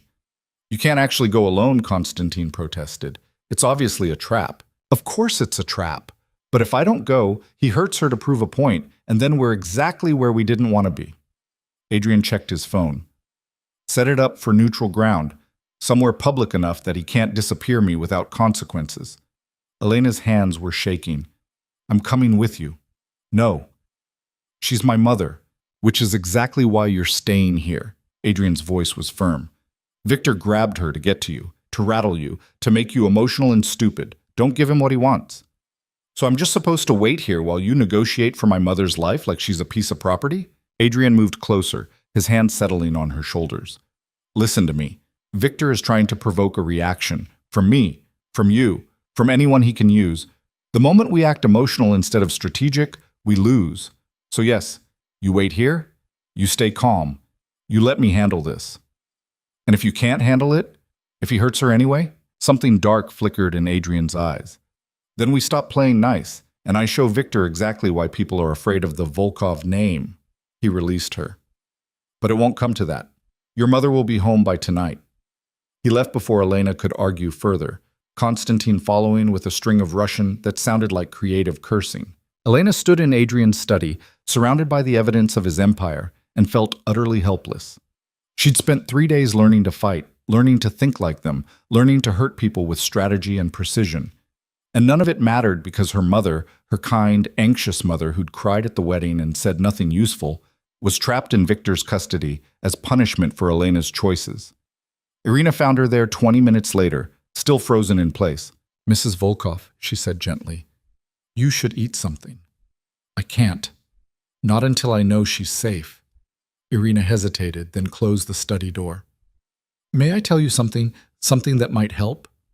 Elena nodded, not trusting her voice. Mr. Volkov doesn't make promises he can't keep. If he said your mother will be home tonight, she will be. Irina's expression was serious. He's many things, dangerous, calculating, sometimes cruel. but he's not careless with the things he values. And right now, your mother's safety is valuable because you are valuable to him. I'm not valuable. I'm a transaction that went bad. No. Irina shook her head. You're the woman who designed a strategy that hurt Victor without bloodshed. You're the woman who stood in front of this city's most dangerous people and didn't break. Mr. Volkov values competence above almost everything, and you've proven you have it. She paused. That makes you more than a transaction. It makes you useful. And in this world, useful people get protected. The words should have been comforting. Instead, they made Elena feel hollow. Her worth measured in usefulness. Her mother's safety depended on whether Elena continued to prove herself valuable enough to keep. What if I'm not? Elena asked quietly. What if I'm just faking it, and eventually everyone figures out I have no idea what I'm doing? Then you keep faking it until the fake becomes real. Irina's smile was sad. That's what we all do, Mrs. Volkov. We pretend until the pretending becomes truth. Hours crawled past. Elena tried to eat. Couldn't. Tried to distract herself. Failed. She ended up in the gym, attacking a heavy bag with everything she had, using techniques Constantine had taught her, feeling her knuckles bruise inside the gloves, and welcoming the pain because at least it was something she could control. She didn't hear Adrian return. Didn't know he was there until his voice cut through her spiral. Elena. She spun, fists still raised, breathing hard. Adrian stood in the doorway, her mother beside him. Catherine Carter looked shaken but unharmed, her clothes rumpled, her eyes red from crying. Mom! Elena dropped the gloves, crossing the space in seconds. Are you okay? Did they hurt you? I'm fine, sweetheart. I'm fine. Her mother hugged her hard enough to hurt. They took me to this house and made me wait, and I was so scared, but they didn't hurt me. Elena looked over her mother's shoulder at Adrian. What did you give him? Territory on the South Docks, 3 warehouses, and the revenue they generate. His expression was neutral. Victor wanted blood or money. I gave him money. You gave him part of your operation. I gave him enough to satisfy his pride and get your mother back. It was the smart play. Adrian's eyes met hers. She's safe. That's what matters. Catherine pulled back, looking between them. Elena, honey, I don't understand what's happening. Those men said I was being held because of you, because you did something to upset someone. It's complicated, Mom. Complicated? Her mother's voice cracked. Your father ruins our lives. You get married to... She looked at Adrian, fear and confusion warring in her expression. To him, and now I'm being kidnapped because of business I don't understand. How is any of this okay? It's not okay, Elena said quietly. None of this is okay, but it's what we have. Her mother started crying then, real sobs that shook her whole body. Elena held her, making soothing sounds, while Adrian watched from the doorway with an expression that might have been discomfort. Irina will set up a room for your mother, he said finally. She can stay here until it's safe for her to go home. When will that be? Elena asked. When Victor understands that touching her again means consequences he can't afford. Adrian turned to leave, then paused. For what it's worth, I'm sorry this happened. It wasn't part of the plan. None of this was part of the plan, Elena said, her mother still crying in her arms. But we're all living with it anyway. After Adrian left, after her mother had been settled in a guest room with sedatives that Irina promised were safe, Elena found herself back in Adrian's study. He was there, working through paperwork like the evening's crisis had been just another item on his endless to-do list. You gave up territory, Elena said without preamble. Real territory, real revenue, for my mother. I gave up less than I would have lost fighting a war over it. Basic math. That's not why you did it. Elena moved closer. You could have negotiated harder, could have given him less. But you didn't. Why? Adrian set down his pen. You want me to say it was altruism? That I care about your mother's well-being? I want you to tell me the truth. He was quiet for a long moment. I told you your mother would be safe. If I'd failed to deliver on that promise, you would have stopped trusting anything I say. Trust is valuable. The territory was expensive, but trust is worth more in the long run. He met her eyes. That's the truth. I didn't save your mother because I'm a good person. I saved her because I need you to believe I keep my word. Elena should have been angry. Should have been disgusted at the transactional nature of it, the way he'd turned even this into a calculation of value and leverage. Instead, she felt something shift inside her. Not trust exactly, but understanding. Adrian operated according to rules she was only beginning to learn, but at least those rules were consistent, predictable. He'd said her mother would be safe, and he'd made it true. Whatever the cost. That was more than most people had given her. "Thank you," she said quietly. Adrian looked surprised. "For what?" "For keeping your word, even if it was just strategy." Elena moved toward the door, exhaustion finally catching up with her. "And for not pretending it was anything else." She was almost out when his voice stopped her. "Elena?" "Yeah?" "You did well today, staying calm while I handled Victor. That took control most people don't have." "I didn't feel calm. I felt terrified. That's the point. You were terrified, and you didn't show it. You didn't make it worse." He paused. "You're learning faster than I expected. Is that a good thing or a bad thing?" "Depends on what you do with it." Adrian returned to his paperwork. "Get some rest. Tomorrow we deal with the fallout." Elena left him there, surrounded by the machinery of his empire, and went to check on her mother one more time before collapsing into her own bed. The fallout Adrian mentioned arrived at dawn in the form of Constantine waking her with news that Victor had called a meeting of the council, an assembly of the major players in their underworld, the people who govern through consensus and carefully maintain balances of power. "He's going to accuse you of weakness," Constantine explained, handing her coffee that was too strong and too bitter. "Claim that giving up territory for one woman proves you're soft, that Adrian's letting personal attachments compromise business decisions." "Is he wrong?" Elena asked. "Doesn't matter if he's right or wrong. Matters if people believe him." Constantine leaned against the doorframe. "The council meets in 3 hours. You need to be there." "Why would I need to be there? This is Adrian's problem." "No, it's your problem. Victor made it about you when he grabbed your mother. Now you have to show them you're worth what Adrian paid to get her back." Elena felt her stomach tighten. "And how do I do that?" "By being smart. By not acting like a victim.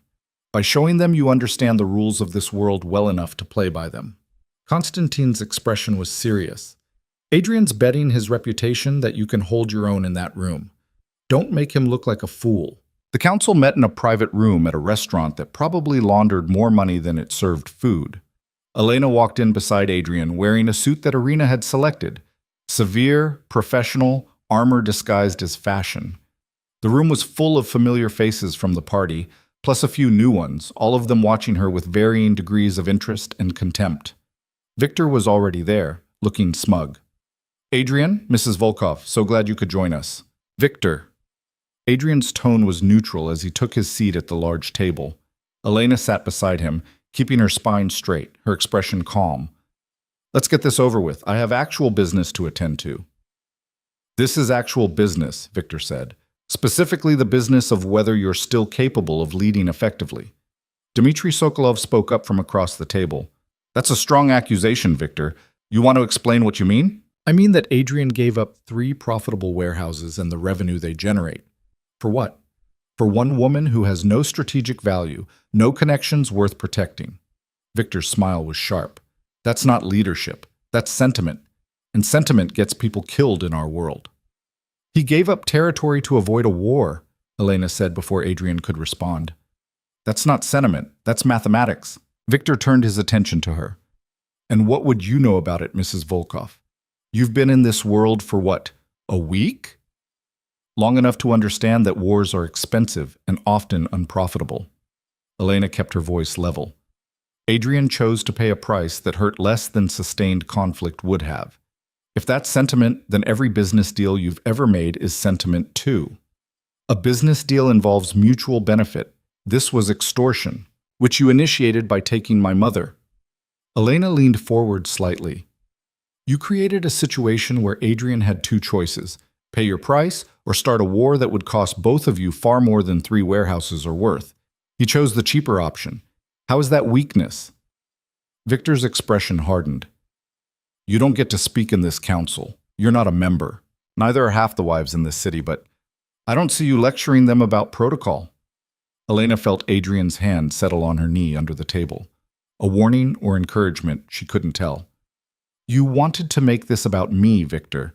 You grabbed my mother specifically to prove Adrian values me more than he should. Well, here I am. Make your case.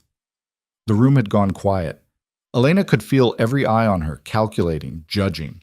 My case, Victor said slowly, is that Adrian's judgment is compromised, that he's making decisions based on personal attachment rather than what's best for our collective interests. Our collective interests, Dmitri mused. Tell me, Victor, when you grabbed Mrs. Carter, did you consult the council first? Or did you act unilaterally and then bring it here when Adrian responded in a way you didn't like? Victor's jaw tightened. That was a separate matter. It was the same matter, Dmitri cut him off. You provoked a conflict without council approval, got a response you considered inadequate, and now you're trying to use our authority to justify your own miscalculation. He looked at Adrian. The boy gave up territory to avoid bloodshed. In my day, we called that wisdom, not weakness. In your day, respect meant something, Victor shot back. Adrian disrespected me. You disrespected yourself, Elena interrupted. She knew she was pushing her luck, knew that speaking out of turn again might cost her, but the anger burning in her chest wouldn't be contained. You tried to use an innocent woman as leverage, and when Adrian outmaneuvered you by paying your price without hesitation, you got embarrassed. Now you're here trying to make your embarrassment everyone else's problem. Victor stood abruptly. You don't know what you're talking about. Sit down, Victor. Adrian's voice wasn't loud, but it carried absolute command. She's right, and you know it. You made a play, I countered. You didn't like the result. That's business. Stop pretending it's anything else. For a long moment, Victor stood there, fury written across his face. Then Dmitri spoke again. The council finds no evidence of compromised judgment. Adrian responded to an unauthorized provocation with measured restraint. Matter closed. His eyes swept the room, daring anyone to object. Unless someone else wants to waste our time with petty grievances? Silence. Victor sat down slowly, his expression promising that this wasn't over. The meeting dissolved after that, business moving to other topics, territories, shipments, disputes that needed arbitration. Elena sat through it all, her heart racing, her hands clenched in her lap where no one could see them shake. When it finally ended, when the various players filed out with their bodyguards and calculations, Dmitri paused beside Elena's chair. That was either very brave or very stupid, he said quietly. I haven't decided which. Does it matter? Elena asked. Not really. Either way, you made an impression. He glanced at Adrian. She's got fire. Don't let it burn you both. After he left, Adrian turned to Elena. That was risky. I know. Victor will remember it. Good. Let him remember that I'm not afraid of him. Elena stood, her legs unsteady but holding. You said I needed to show them I wasn't weak. I showed them. You did more than that. Adrian studied her face. You backed Victor into a corner in front of the entire council. That takes either courage or recklessness, and I'm still not sure which you have more of. Maybe both. A slight smile. Maybe. He offered his arm. Come on. We're done here. They walked out together, past Victor's cold stare, past the watching eyes of people who would report every word back to their own bosses. Outside, the morning sun was bright enough to hurt, and Elena felt the adrenaline crash hitting hard. I think I'm going to throw up, she said conversationally. Wait until we're in the car. Throwing up on council grounds sends the wrong message. Elena laughed, sharp, slightly hysterical. Wouldn't want to compromise your reputation with vomit. Exactly.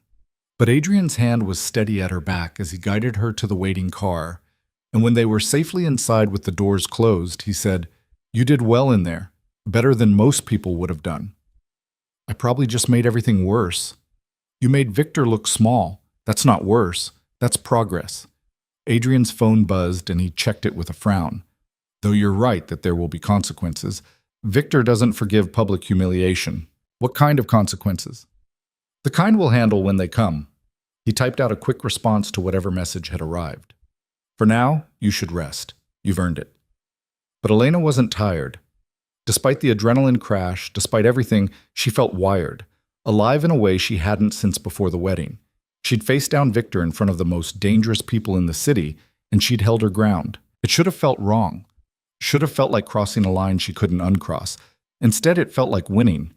and that scared her more than anything Victor could do. The consequences came faster than Elena expected.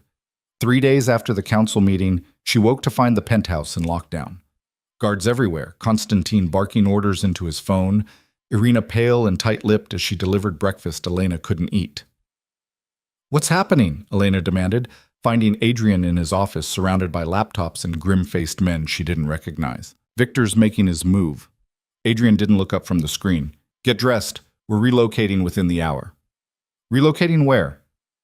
"Somewhere safer than here." He finally met her eyes. "He's coming for us, Elena. Not directly. He's smarter than that. But through channels that are harder to defend against." Constantine appeared at her elbow. "We need to move. Now."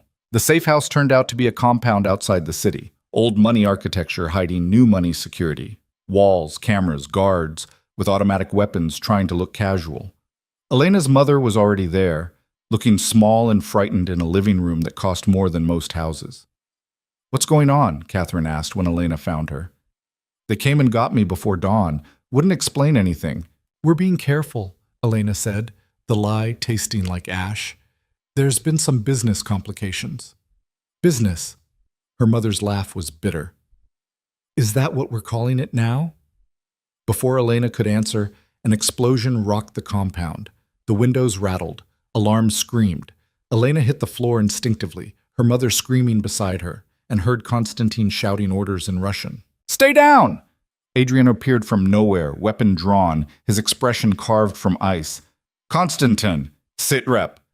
Perimeter breach south wall. 3 vehicles, armed hostiles." Constantine was moving toward the sound of gunfire. "They're testing our response. Or they're distracting us from the real attack." Adrian grabbed Elena's arm, hauling her to her feet. "Basement, now. Take your mother." "What about you?" "I'm ending this." He shoved them toward a hallway. "Move!"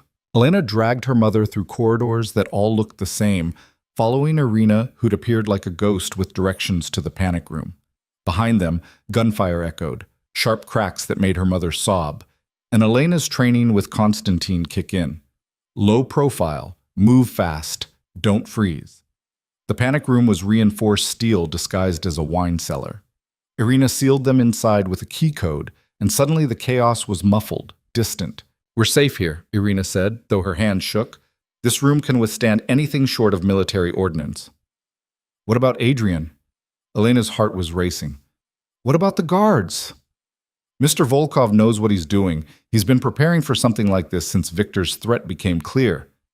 Irina pulled out a tablet, accessing security feeds. "See? They're already pushing the attackers back." Elena watched the screens. Grainy footage of men in tactical gear exchanging fire with Adrian's security team. She spotted Adrian himself moving with lethal precision, putting down threats with the efficiency of someone who'd done this before. Many times before. Her mother was crying in the corner, and Elena wanted to comfort her but couldn't look away from the screens. This was Adrian's world stripped of pretense. No expensive suits or coded language, just violence and survival. The attack lasted 17 minutes. When Constantine finally opened the panic room door, his face was streaked with smoke and something that might have been blood. "Clear. They're retreating." "Casualties?" Adrian's voice rough with adrenaline. "2 of ours wounded, none critical. 5 hostiles down, 3 captured." Constantine's expression was grim. They weren't trying to win. They were sending a message. Message received. Adrian appeared in the doorway, and Elena's breath caught.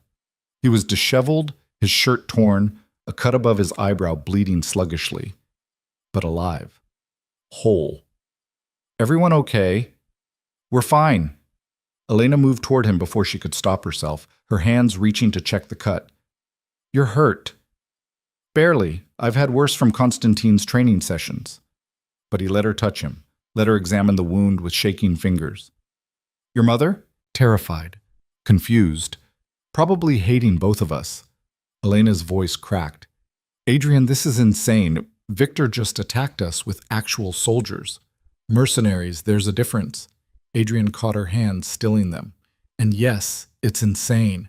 It's also expected. I humiliated him at the council. You made him look weak. He had to respond or lose face completely." "So what now? We just wait for him to attack again?" "No." Adrian's eyes went hard. Now we stop playing defense and make him regret starting this. The war room, because that's what it was, Elena realized, had been set up in the compound's basement. Maps, photographs, digital displays showing Victor's operations in real time. Adrian's inner circle gathered there. Konstantin, Dmitry Sokolov, who'd apparently been summoned immediately, Pavel, the logistics manager, and a woman Elena hadn't met who introduced herself as Anya and didn't explain what she did. Options, Adrian said without preamble. Direct strike on his primary residence, Konstantin suggested. Send a message that matches his. Too predictable. He'll be expecting retaliation. Dmitry was studying the maps. We need something that hurts him strategically, not just personally. His drug operation, Pavel offered. We could expose it to federal authorities, let them do the heavy lifting. That risks exposing our own operations. Anya's voice was cool, analytical. Anything that brings law enforcement into our business is a net loss. They argued for 20 minutes, each option dissected and discarded. Elena sat in the corner watching, trying to understand the calculus of violence they were debating so casually. Then something occurred to her. Something from the intelligence briefings Irina had made her study, combined with what she'd learned about Victor's personality. What if we don't hit his operations? She said quietly. Everyone turned. Explain, Adrian said. Elena stood, moving to the display showing Victor's network. Everything you're suggesting attacks his business, his money, his power. But Victor's not just greedy, he's proud. That's what made him grab my mother. That's what made him attack us today. She traced connections on the screen. His daughter, Irina Kozlov. She's supposed to marry Alexei Petrov's nephew next month, right? Consolidate their alliance? Yes, Dmitry confirmed.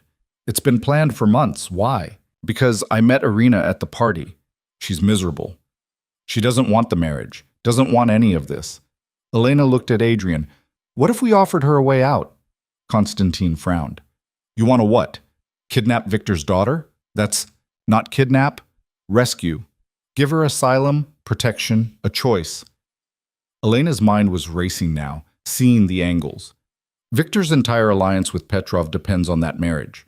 If Irina disappears, if she publicly refuses and we protect her, the alliance collapses. Petrov loses faith in Victor's ability to control his own family. Victor loses face, loses strategic position, loses the one thing he values more than money, respect, silence. Then Anya laughed, sharp and surprised. That's vicious. I like it. It's risky, Dmitry said, but he was nodding. If we pull it off, Victor's damaged without a single shot fired. If we don't, we've kidnapped a council member's daughter and started a war we might not win. We're already in a war. Adrian was watching Elena with something like admiration. Victor made that clear today. The question is whether we fight it his way or ours. He turned to Anya. Can we make contact with Irina Kozlov without Victor knowing? I can try. She's watched closely, but she's not a prisoner. Not yet. Anyway. Do it, carefully. Adrian's attention came back to Elena. And if she says yes, if she wants out, then we extract her. Clean, quiet, no violence unless absolutely necessary. Elena felt her heart pounding. And we make sure everyone knows she chose to leave, that Victor couldn't even keep his own daughter loyal. The psychological damage alone would be significant, Pavel mused, combined with the collapse of the Petrov alliance. It could work, Konstantin admitted grudgingly. Assuming the girl cooperates and we can get her out without Victor's people intercepting. Adrian was quiet for a long moment, his expression unreadable. Then, make it happen. Anya, reach out to Irina. Konstantin, plan the extraction. Pavel, prepare safe housing that can't be traced back to us. He looked at Elena. And you just designed an operation that could reshape the power structure of this entire city. Hope you're ready for the consequences. Elena met his gaze steadily. I'm ready, but she wasn't. Not really. Because 3 days later, when Anya confirmed that Irina Kozlov was desperate to escape and willing to risk everything for freedom, Elena realized she'd just committed to destroying a young woman's entire life to save her own position. The extraction was planned for the night before Irina's wedding. Maximum chaos, maximum embarrassment for Victor. Konstantin had mapped the route, the timing, the backup plans for when things went wrong. Because things always went wrong, he kept saying, like a mantra. Elena wasn't supposed to be involved. Adrian had been clear about that. But when the night came, when the team was assembling, she found herself in Constantine's equipment room pulling on body armor. "No," Constantine said flatly when he found her. "I'm going."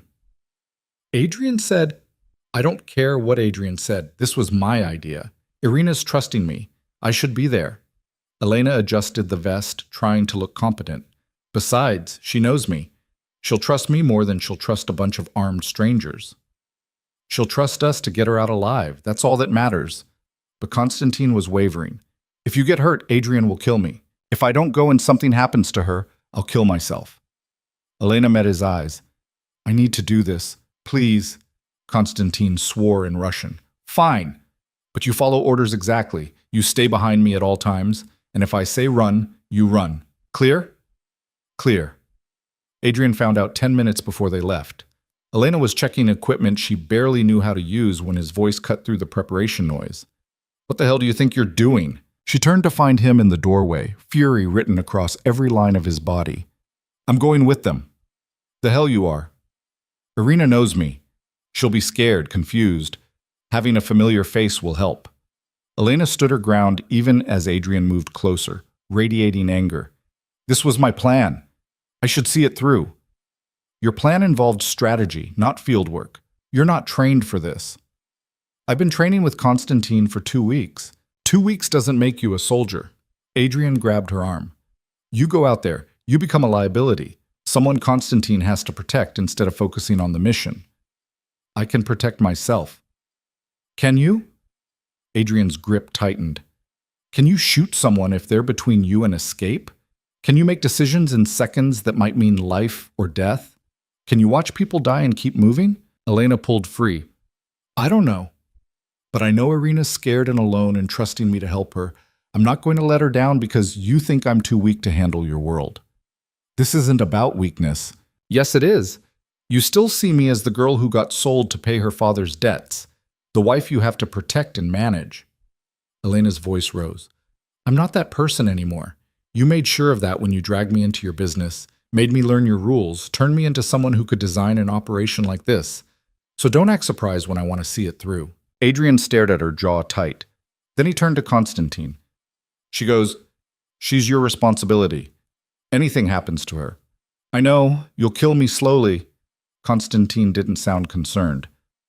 "She'll be fine. I'll make sure of it." Adrian looked back at Elena, and something in his expression had shifted. Not approval exactly, but maybe acceptance. "Don't make me regret this." "I won't." He left without another word, and Elena let out a breath she hadn't known she was holding. "You're lucky he didn't lock you in the panic room," Constantine muttered. "Come on, we're already behind schedule." The extraction point was a charity gala, Irina's last public appearance before the wedding.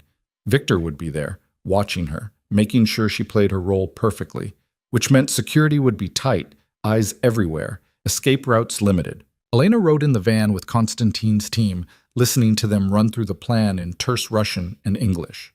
She was supposed to make contact with Irina during a bathroom break, confirm she was ready, then create a distraction while Constantine's people got her out through the service entrance.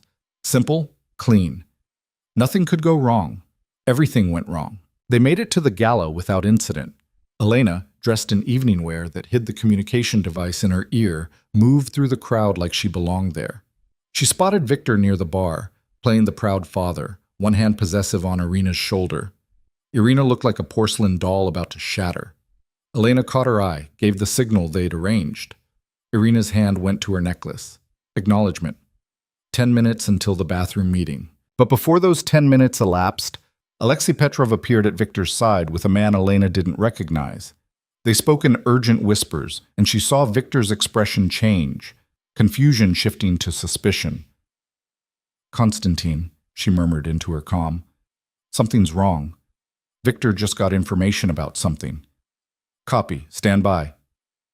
Elena watched Victor scan the crowd, his eyes moving with predatory focus, looking for something, or someone. Then his gaze landed on her. Recognition, calculation, rage. "Abort!" Constantine's voice crackled in her ear. "Abort now! He made you." But it was too late. Victor was moving toward her, 2 bodyguards flanking him, and Elena knew running would only confirm whatever suspicion he had. She held her ground. Mrs. Volkov? Victor's smile was all teeth. What a surprise to see you here. Does your husband know you're attending events without him? Adrian trusts me to manage my own schedule. Elena kept her voice level. Is there a problem? That depends. Are you here to enjoy the charity auction, or are you here to interfere in my family's business? I don't know what you mean. No?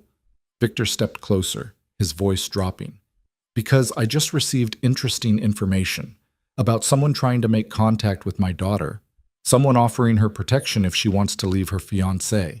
Elena's heart hammered, but she didn't let it show. Sounds like your daughter has options. Good for her. Victor's hand shot out, gripping her arm hard enough to bruise. You think you're clever. You think you can turn my own child against me, embarrass me again, and walk away laughing. Let go of me. Elena's voice was cold. Now. Or what? You'll call for help? You're in my world now, little girl. These are my people, my territory. You've got no power here. The bodyguards moved closer. Elena saw Irina watching from across the room, her face pale with terror. People were starting to notice the confrontation, starting to stare. Last chance, Elena said quietly.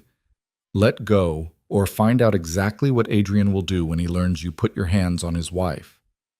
Adrian's not here, and by the time he figures out what happened, you'll be insurance against whatever stupid plan you've cooked up. Victor's grip tightened. Take her.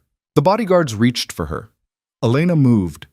2 weeks of Constantine's brutal training, muscle memory overriding fear. She twisted, broke Victor's grip, drove her elbow into the nearest bodyguard's solar plexus. He went down gasping. The second guard grabbed for her, and she used his momentum against him, exactly like Constantine had taught her, sending him stumbling into Victor. The crowd erupted in shocked murmurs. Elena ran, not toward the exit, that's where they'd expect her to go. Instead, she headed deeper into the venue, toward the service corridors Constantine had mapped. Behind her, Victor was shouting orders, his security team mobilizing. I'm blown, she gasped into her comm. Need extraction. Working on it. Get to position 3. Position 3 was a loading dock. Elena sprinted through kitchens where staff scattered out of her way, down a hallway that smelled like industrial cleaner, her heels abandoned somewhere behind her. She could hear pursuit, heavy footsteps, angry Russian. The loading dock door was ahead. Elena hit it at full speed, expecting to find Constantine's van. Instead, she found Victor's daughter, standing alone in the dim light with a packed bag at her feet. I couldn't wait, Irina said, her voice shaking. He knows. He knows everything. He was going to lock me in my room until the wedding. How did you... Service stairs. I've been planning this for weeks. I just needed someone to run to. Tears streaked her makeup. Please, please get me out of here. The door behind them burst open. Victor and 4 guards, weapons drawn. Irina! Victor's voice cracked with fury and something that might have been pain. Step away from her. Now! No. Irina's voice was small but steady. I'm done, Papa. Done being your bargaining chip. Done pretending I want this life. I'm leaving. You're not leaving. You're getting married in 2 days, and then you're going to be exactly what I raised you to be. A transaction? A tool? Irina's laugh was bitter. I'm a person, Papa, and I choose to leave. You don't get to choose. Victor raised his weapon, pointing it at Elena. You come home right now, or Mrs. Volkov pays for poisoning your mind against your family. Elena's hands went up slowly. No weapon, no backup that she could see, just her and a terrified girl against 5 armed men. This was how it ended.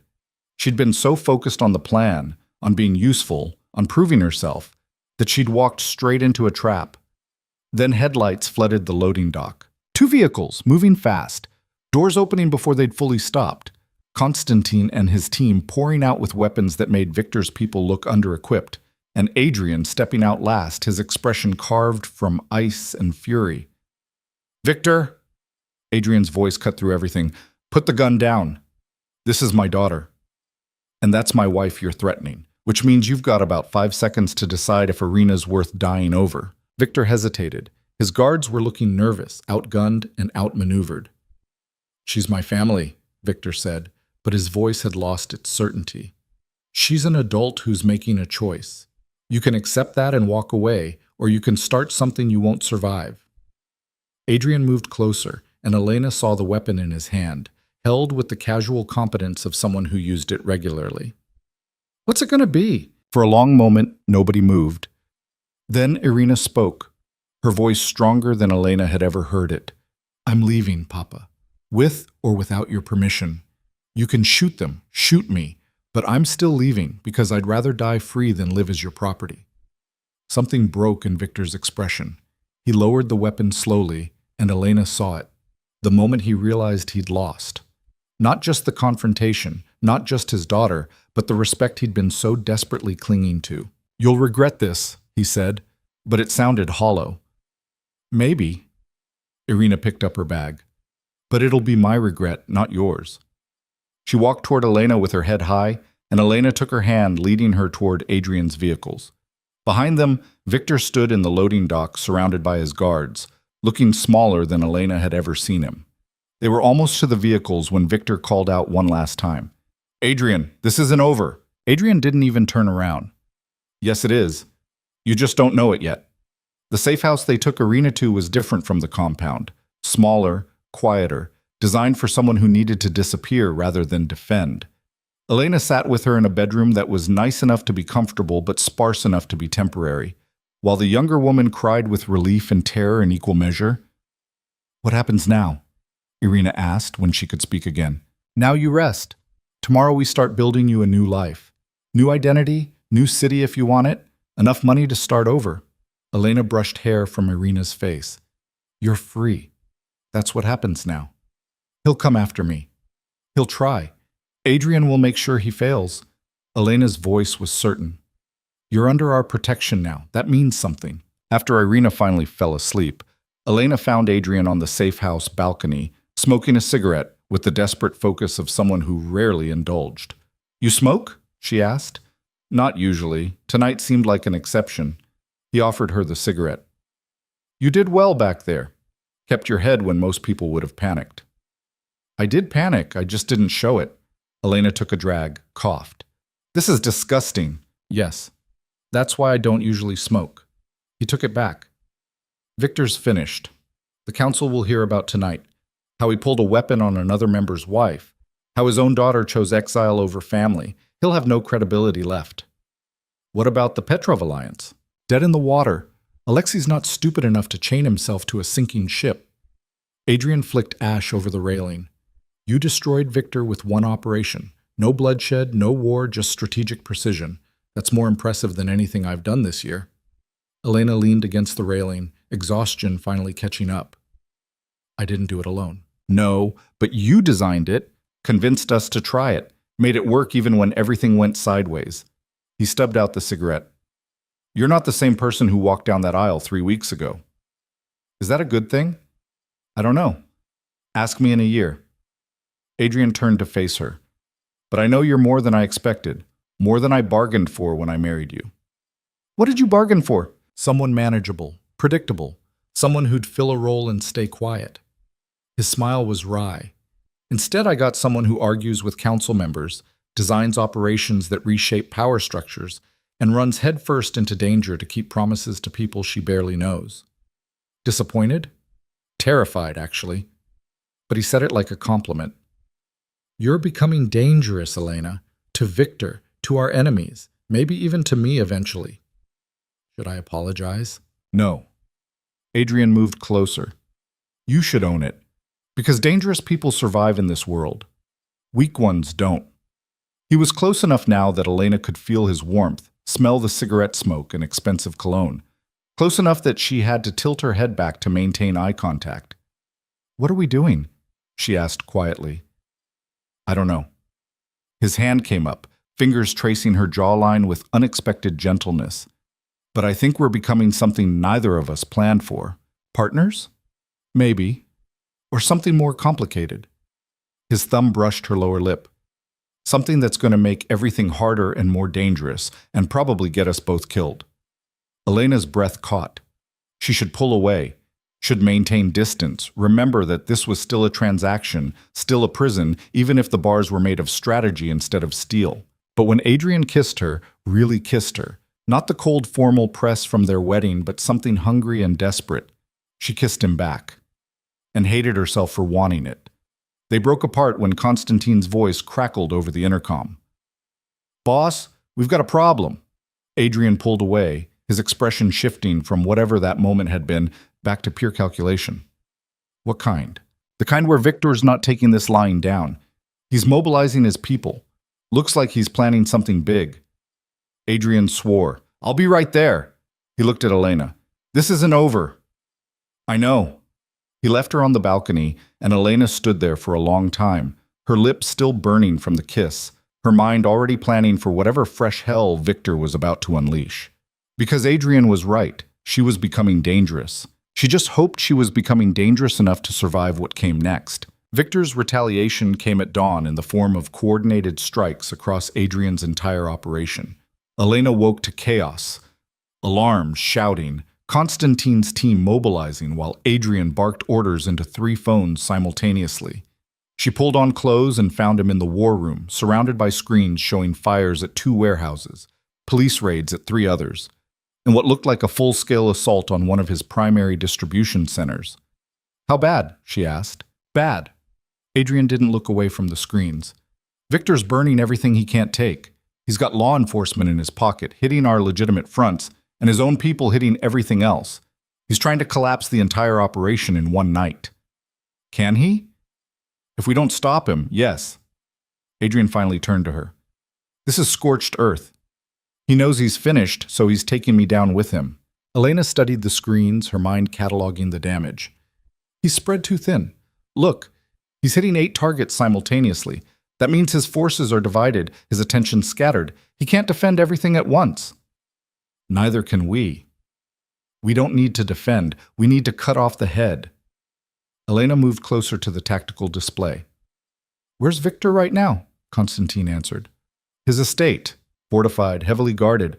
He's directing everything from there. Then that's where we go." Elena looked at Adrian. "While he's focused on destroying your empire, we take him out of play, end him, and his people lose coordination. The attacks fall apart." "That's suicide," Constantine protested. "His estate is a fortress. We'd need an army to breach it. Or we need him to let us in." Elena's mind was racing now, seeing angles, possibilities. "He hates Adrian, but he hates me more. I humiliated him publicly, stole his daughter. If I offered myself in exchange for stopping the attacks, no." Adrian's voice was flat. "Absolutely not. Hear me out. We make the offer, he agrees to meet, and when he does, you become a hostage or a corpse. Neither is acceptable." Adrian moved to block her path to the displays. "We find another way." "There is no other way. Look at those screens. By noon, you'll have lost half your operation. By tonight, Victor will have won even if it destroys him too." Elena grabbed Adrian's arm. "I can do this. I can get inside, distract him long enough for your team to breach. It's the only play that makes sense." "It's the only play that gets you killed." "Maybe. But if we do nothing, we all lose anyway." She held his gaze. "You taught me to think strategically, to see systems and leverage points. Well, I'm the leverage point. Victor wants me badly enough to take the bait." Adrian stared at her for a long moment. Then he turned to Constantine. "If we did this, and I'm not saying we are, how would it work?" What followed was 2 hours of planning that made Elena's stomach churn. Every detail, every contingency, every way it could go catastrophically wrong. But slowly, grudgingly, a plan emerged. Elena would call Victor directly, offer herself in exchange for ceasing the attacks. The meeting would be at his estate, where he'd feel safe. Adrian's team would infiltrate during the exchange, using the distraction to breach the perimeter. Once inside, they'd extract Elena and neutralize Victor, permanently. Simple, clean, absolutely terrifying. "You don't have to do this," Adrian said when they were alone, preparing. He was checking weapons with methodical precision, his expression unreadable. "We can find another way." "No, we can't. We both know it." Elena adjusted the wire they'd hidden under her clothes. Insurance, Constantine called it, though she suspected it was really so they could hear her die if things went wrong. "This is the smart play." "The smart play doesn't involve using my wife as bait." "Your wife." Elena stopped, looking at him. Is that what I am to you now? Actually, your wife, not just a transaction. Adrian's hand stilled on the weapon. I don't know what you are anymore. I thought I did. Thought I had it all figured out. But you keep becoming something different, something more complicated. He met her eyes. All I know is the idea of Victor putting his hands on you makes me want to burn his entire world down. That's just possessiveness, protecting your investment. Is it? He moved closer. Because it feels like something more dangerous than that. Elena's breath caught. They'd been circling this since the kiss on the balcony, this thing growing between them that neither of them wanted to name. Adrian, don't say whatever you're about to say. His hand cupped her face. Because once we name it, we can't take it back. And I need you focused on surviving the next few hours, not on whatever this is becoming. He was right. Elena knew he was right. But when he kissed her, desperate and fierce like it might be the last time, she kissed him back and let herself feel everything she'd been pushing down. The anger, the fear, the strange, twisted thing that might have been love or might have been Stockholm Syndrome or might have been something neither of them had words for. Come back alive, Adrian said against her lips. That's an order. Since when do I follow your orders? Since right now. He pulled away, his expression hardening back into the cold mask he wore for business. Constantine, is the team ready? As ready as we'll ever be for a suicide mission. Encouraging.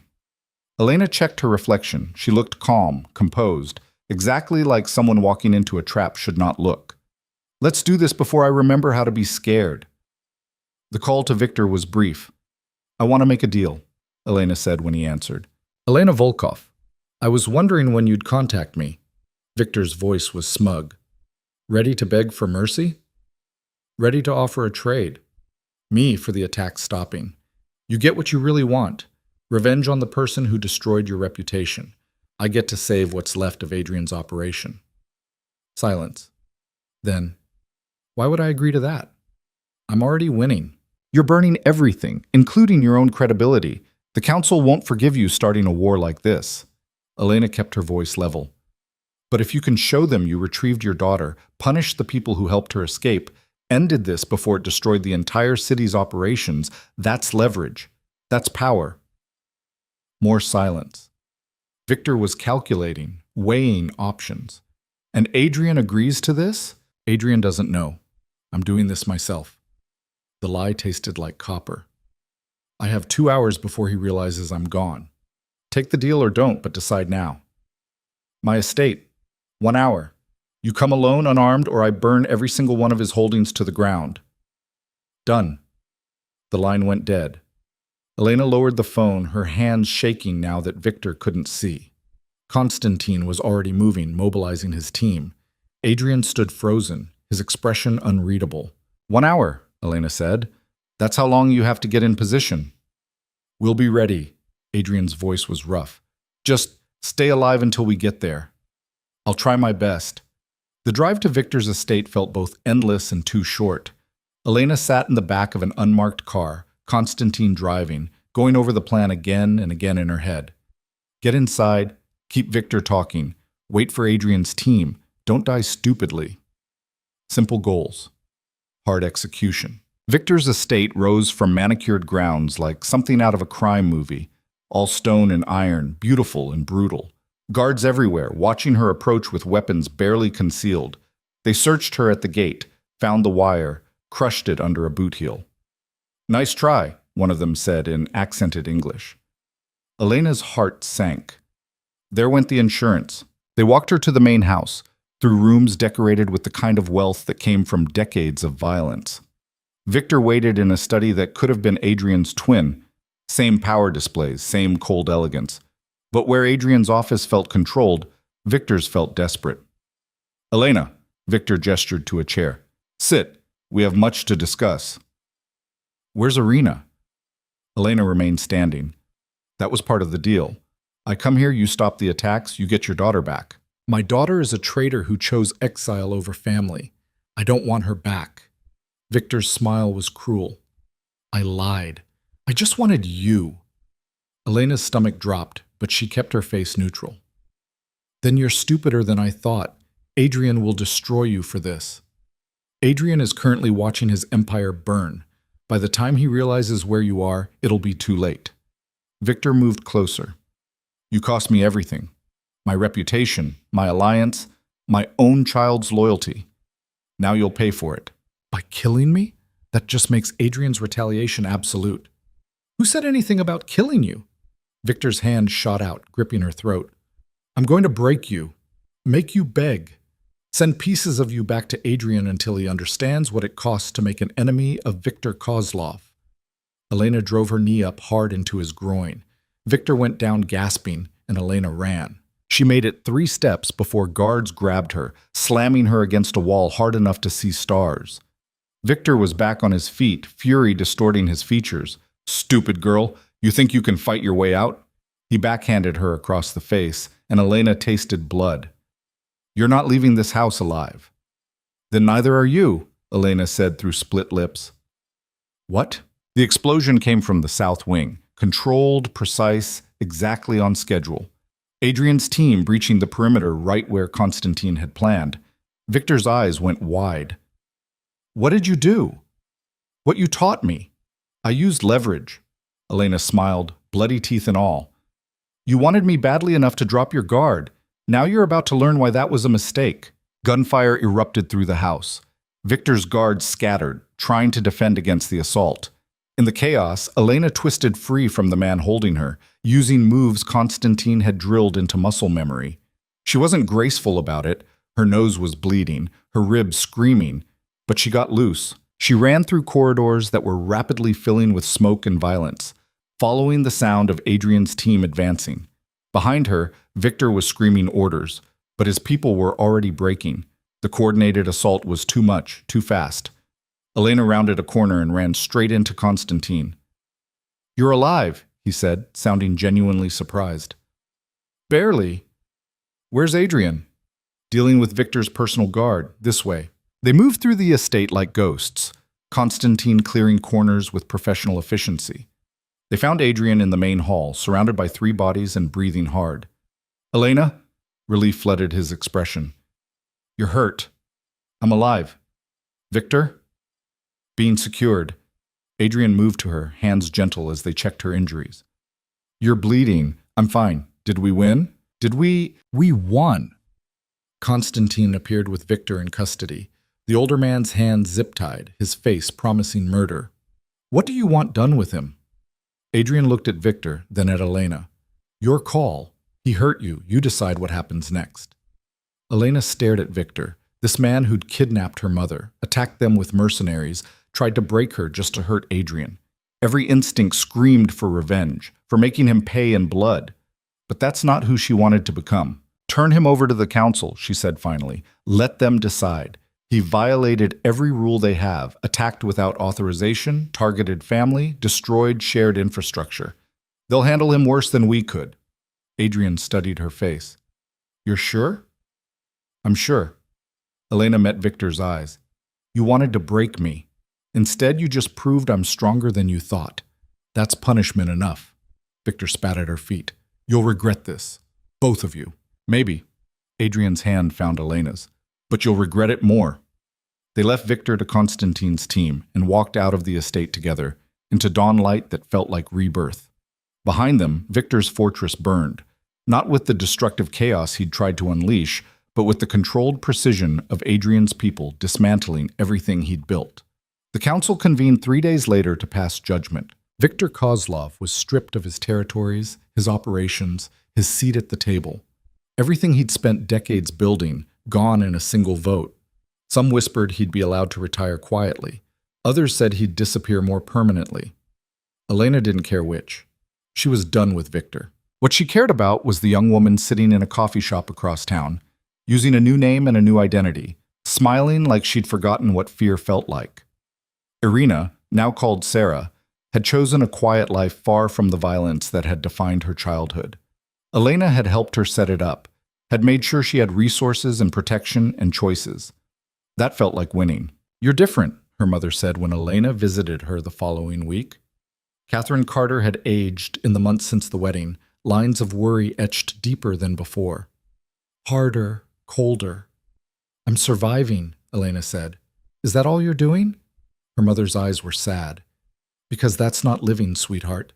That's just existing in a nightmare. Elena wanted to argue, wanted to say she was more than surviving, that she'd found power and purpose in Adrian's world. But looking at her mother's face, this woman who'd lost her daughter to violence and greed, she couldn't force the words out. I don't know what I'm doing, Elena admitted quietly.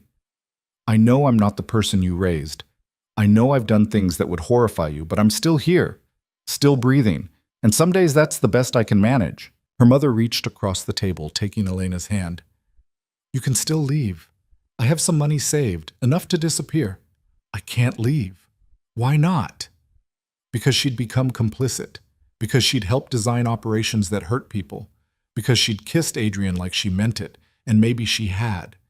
Because leaving now would mean admitting that everything she'd done, everything she'd become, was for nothing. Because this is my life now, Elena said, for better or worse. Her mother cried, and Elena held her, and neither of them mentioned the wedding vows that had started all of this. Adrian found her that evening on the penthouse balcony, staring at the city lights like they held answers. Your mother left, he said, joining her at the railing. Irina said she was upset. She thinks I'm losing myself to this life. Are you? Elena considered the question. I don't know. The person I was 3 months ago wouldn't recognize who I am now. That person would be horrified by the things I've done, the choices I've made. She turned to face him. Does that make me lost? It makes you adapted. Survival isn't pretty. Adrian's expression was softer than she'd ever seen it. But your mother's not wrong. This life changes people, hardens them, sometimes breaks them. Has it broken you? Parts of me? Yes. The parts that believed in simple morality, in clean solutions. This world doesn't allow for that. He moved closer. But other parts it made stronger, more capable of protecting what matters. And what matters to you? You. He said it simply, like it was obvious. Somewhere between the wedding and now, you stopped being a transaction and started being something I don't have words for, something I'd burn cities to protect. Elena's throat tightened. That's not healthy. No, it's probably the least healthy thing about me. Adrian's hand cupped her face. But it's true anyway. I should hate you, Elena said, leaning into his touch despite herself. You bought me like property, dragged me into a world of violence, made me complicit in things I can't take back. You should. The fact that you don't is probably concerning. Probably. She closed her eyes.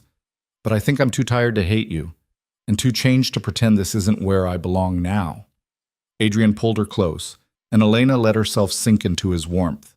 It wasn't love, or if it was the kind of love that grew in darkness, twisted and complicated and probably doomed. But it was real, and in this moment, that was enough. What happens now? She asked against his chest. Now we rebuild. Victor's territories are being redistributed, his operations absorbed. The council's asked me to take a larger role in governing the city's underworld. Adrian's voice rumbled through her.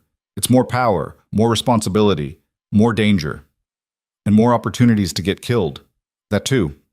He pulled back to look at her. Which is why I'm giving you a choice. Elena blinked. What kind of choice? This. Adrian pulled a small box from his pocket, opening it to reveal a ring. Simple, elegant, nothing like the ostentatious diamonds most mob wives wore. We've been married legally for months, but that was a transaction, a business arrangement made under duress. Adrian, let me finish. He took the ring out, holding it between them. I'm asking if you want to make it real. Not because your father owed me money, not because I needed a wife for political reasons, but because somewhere in this mess we became partners, because I trust you with my life, my operations, my secrets, because He stopped, seeming to struggle with words. Because I want you to choose me, really choose me, knowing everything you know now. Elena stared at the ring, her mind reeling. This was insane. She should say no, should take this opportunity to negotiate an exit, to use his feelings as leverage to get her freedom back. But the truth was, she didn't want her old freedom anymore. That life, her apartment, her job, her safe, predictable existence, felt like it belonged to someone else. A different Elena, one who hadn't learned to see systems and power structures, who hadn't designed operations that toppled crime lords, who hadn't kissed a dangerous man and felt alive for the first time in years. "What exactly are you asking?" she said quietly. "I'm asking you to be my wife. Really. My wife, my partner in this empire we're building. I'm asking you to stop treating this like a prison sentence and start treating it like a choice you're making every day." Adrian's eyes held hers. "I'm asking you to choose this life. Choose me. Not because you have to, but because you want to. And if I say no, then I'll help you disappear. New identity, new city, enough money to start over anywhere you want. No strings, no revenge, no hunting you down. You'd be free." He said it like it cost him something. "Because I meant what I said. I want you to choose this. And that means giving you the option not to." Elena looked at the ring, then at Adrian, then at the city spread out below them. This empire they'd defended together, reshaped together, survived together. She thought about Irina in her coffee shop, free and smiling and safe. That could be her, should be her.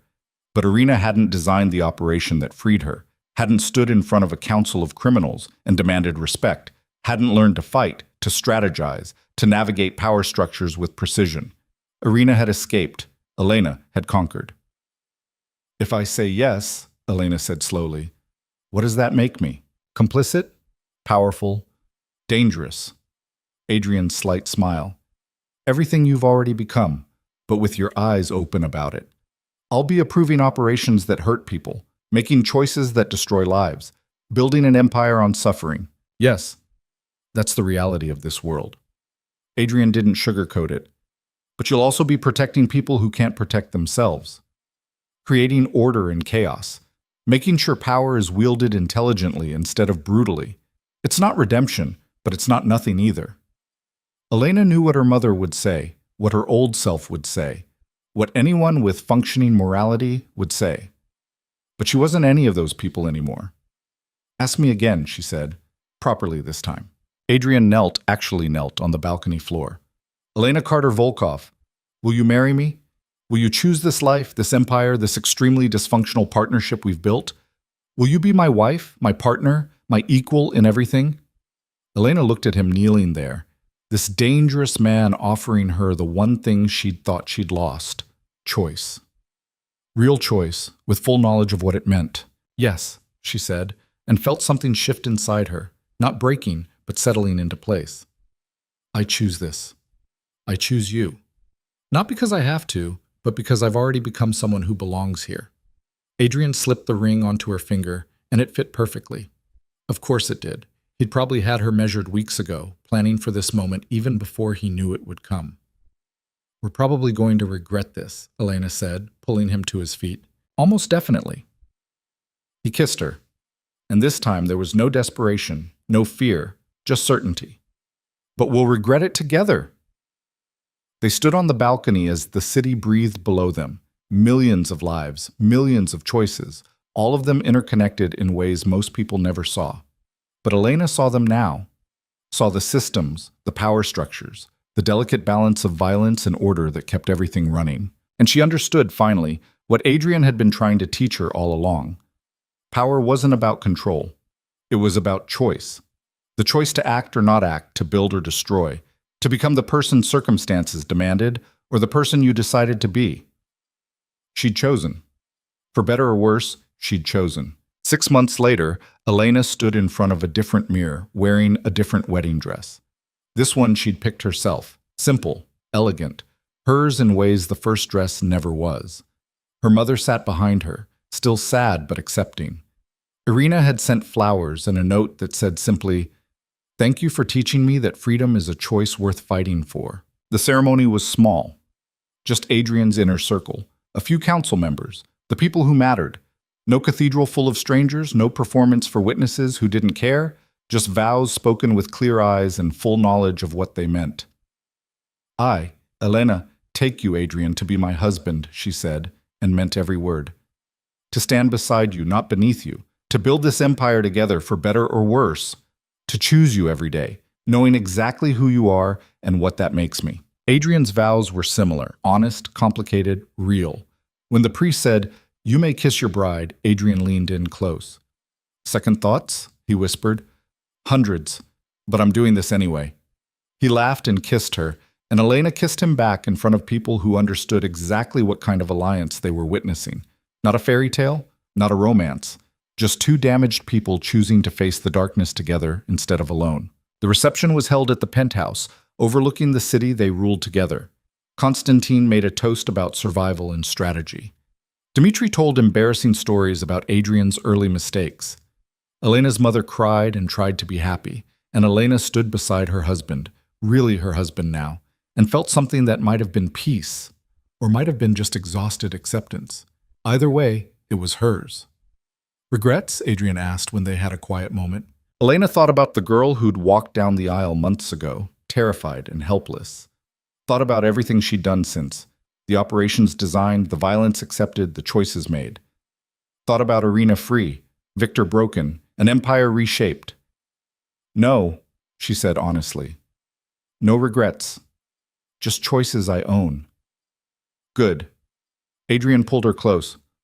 Because we're just getting started. And they were. Elena knew that. Knew there would be more challenges, more violence, more moments where she'd have to decide what kind of person she wanted to be. Knew her mother would probably never fully forgive her. Knew parts of herself would remain horrified by what she'd become. But she also knew she was stronger than the girl who'd been sold to pay her father's debts.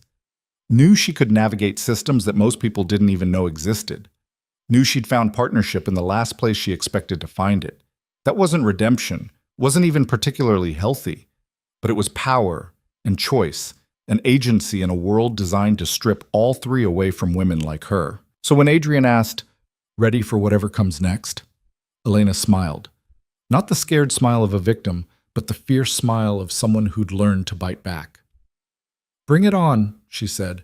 "We'll handle it together."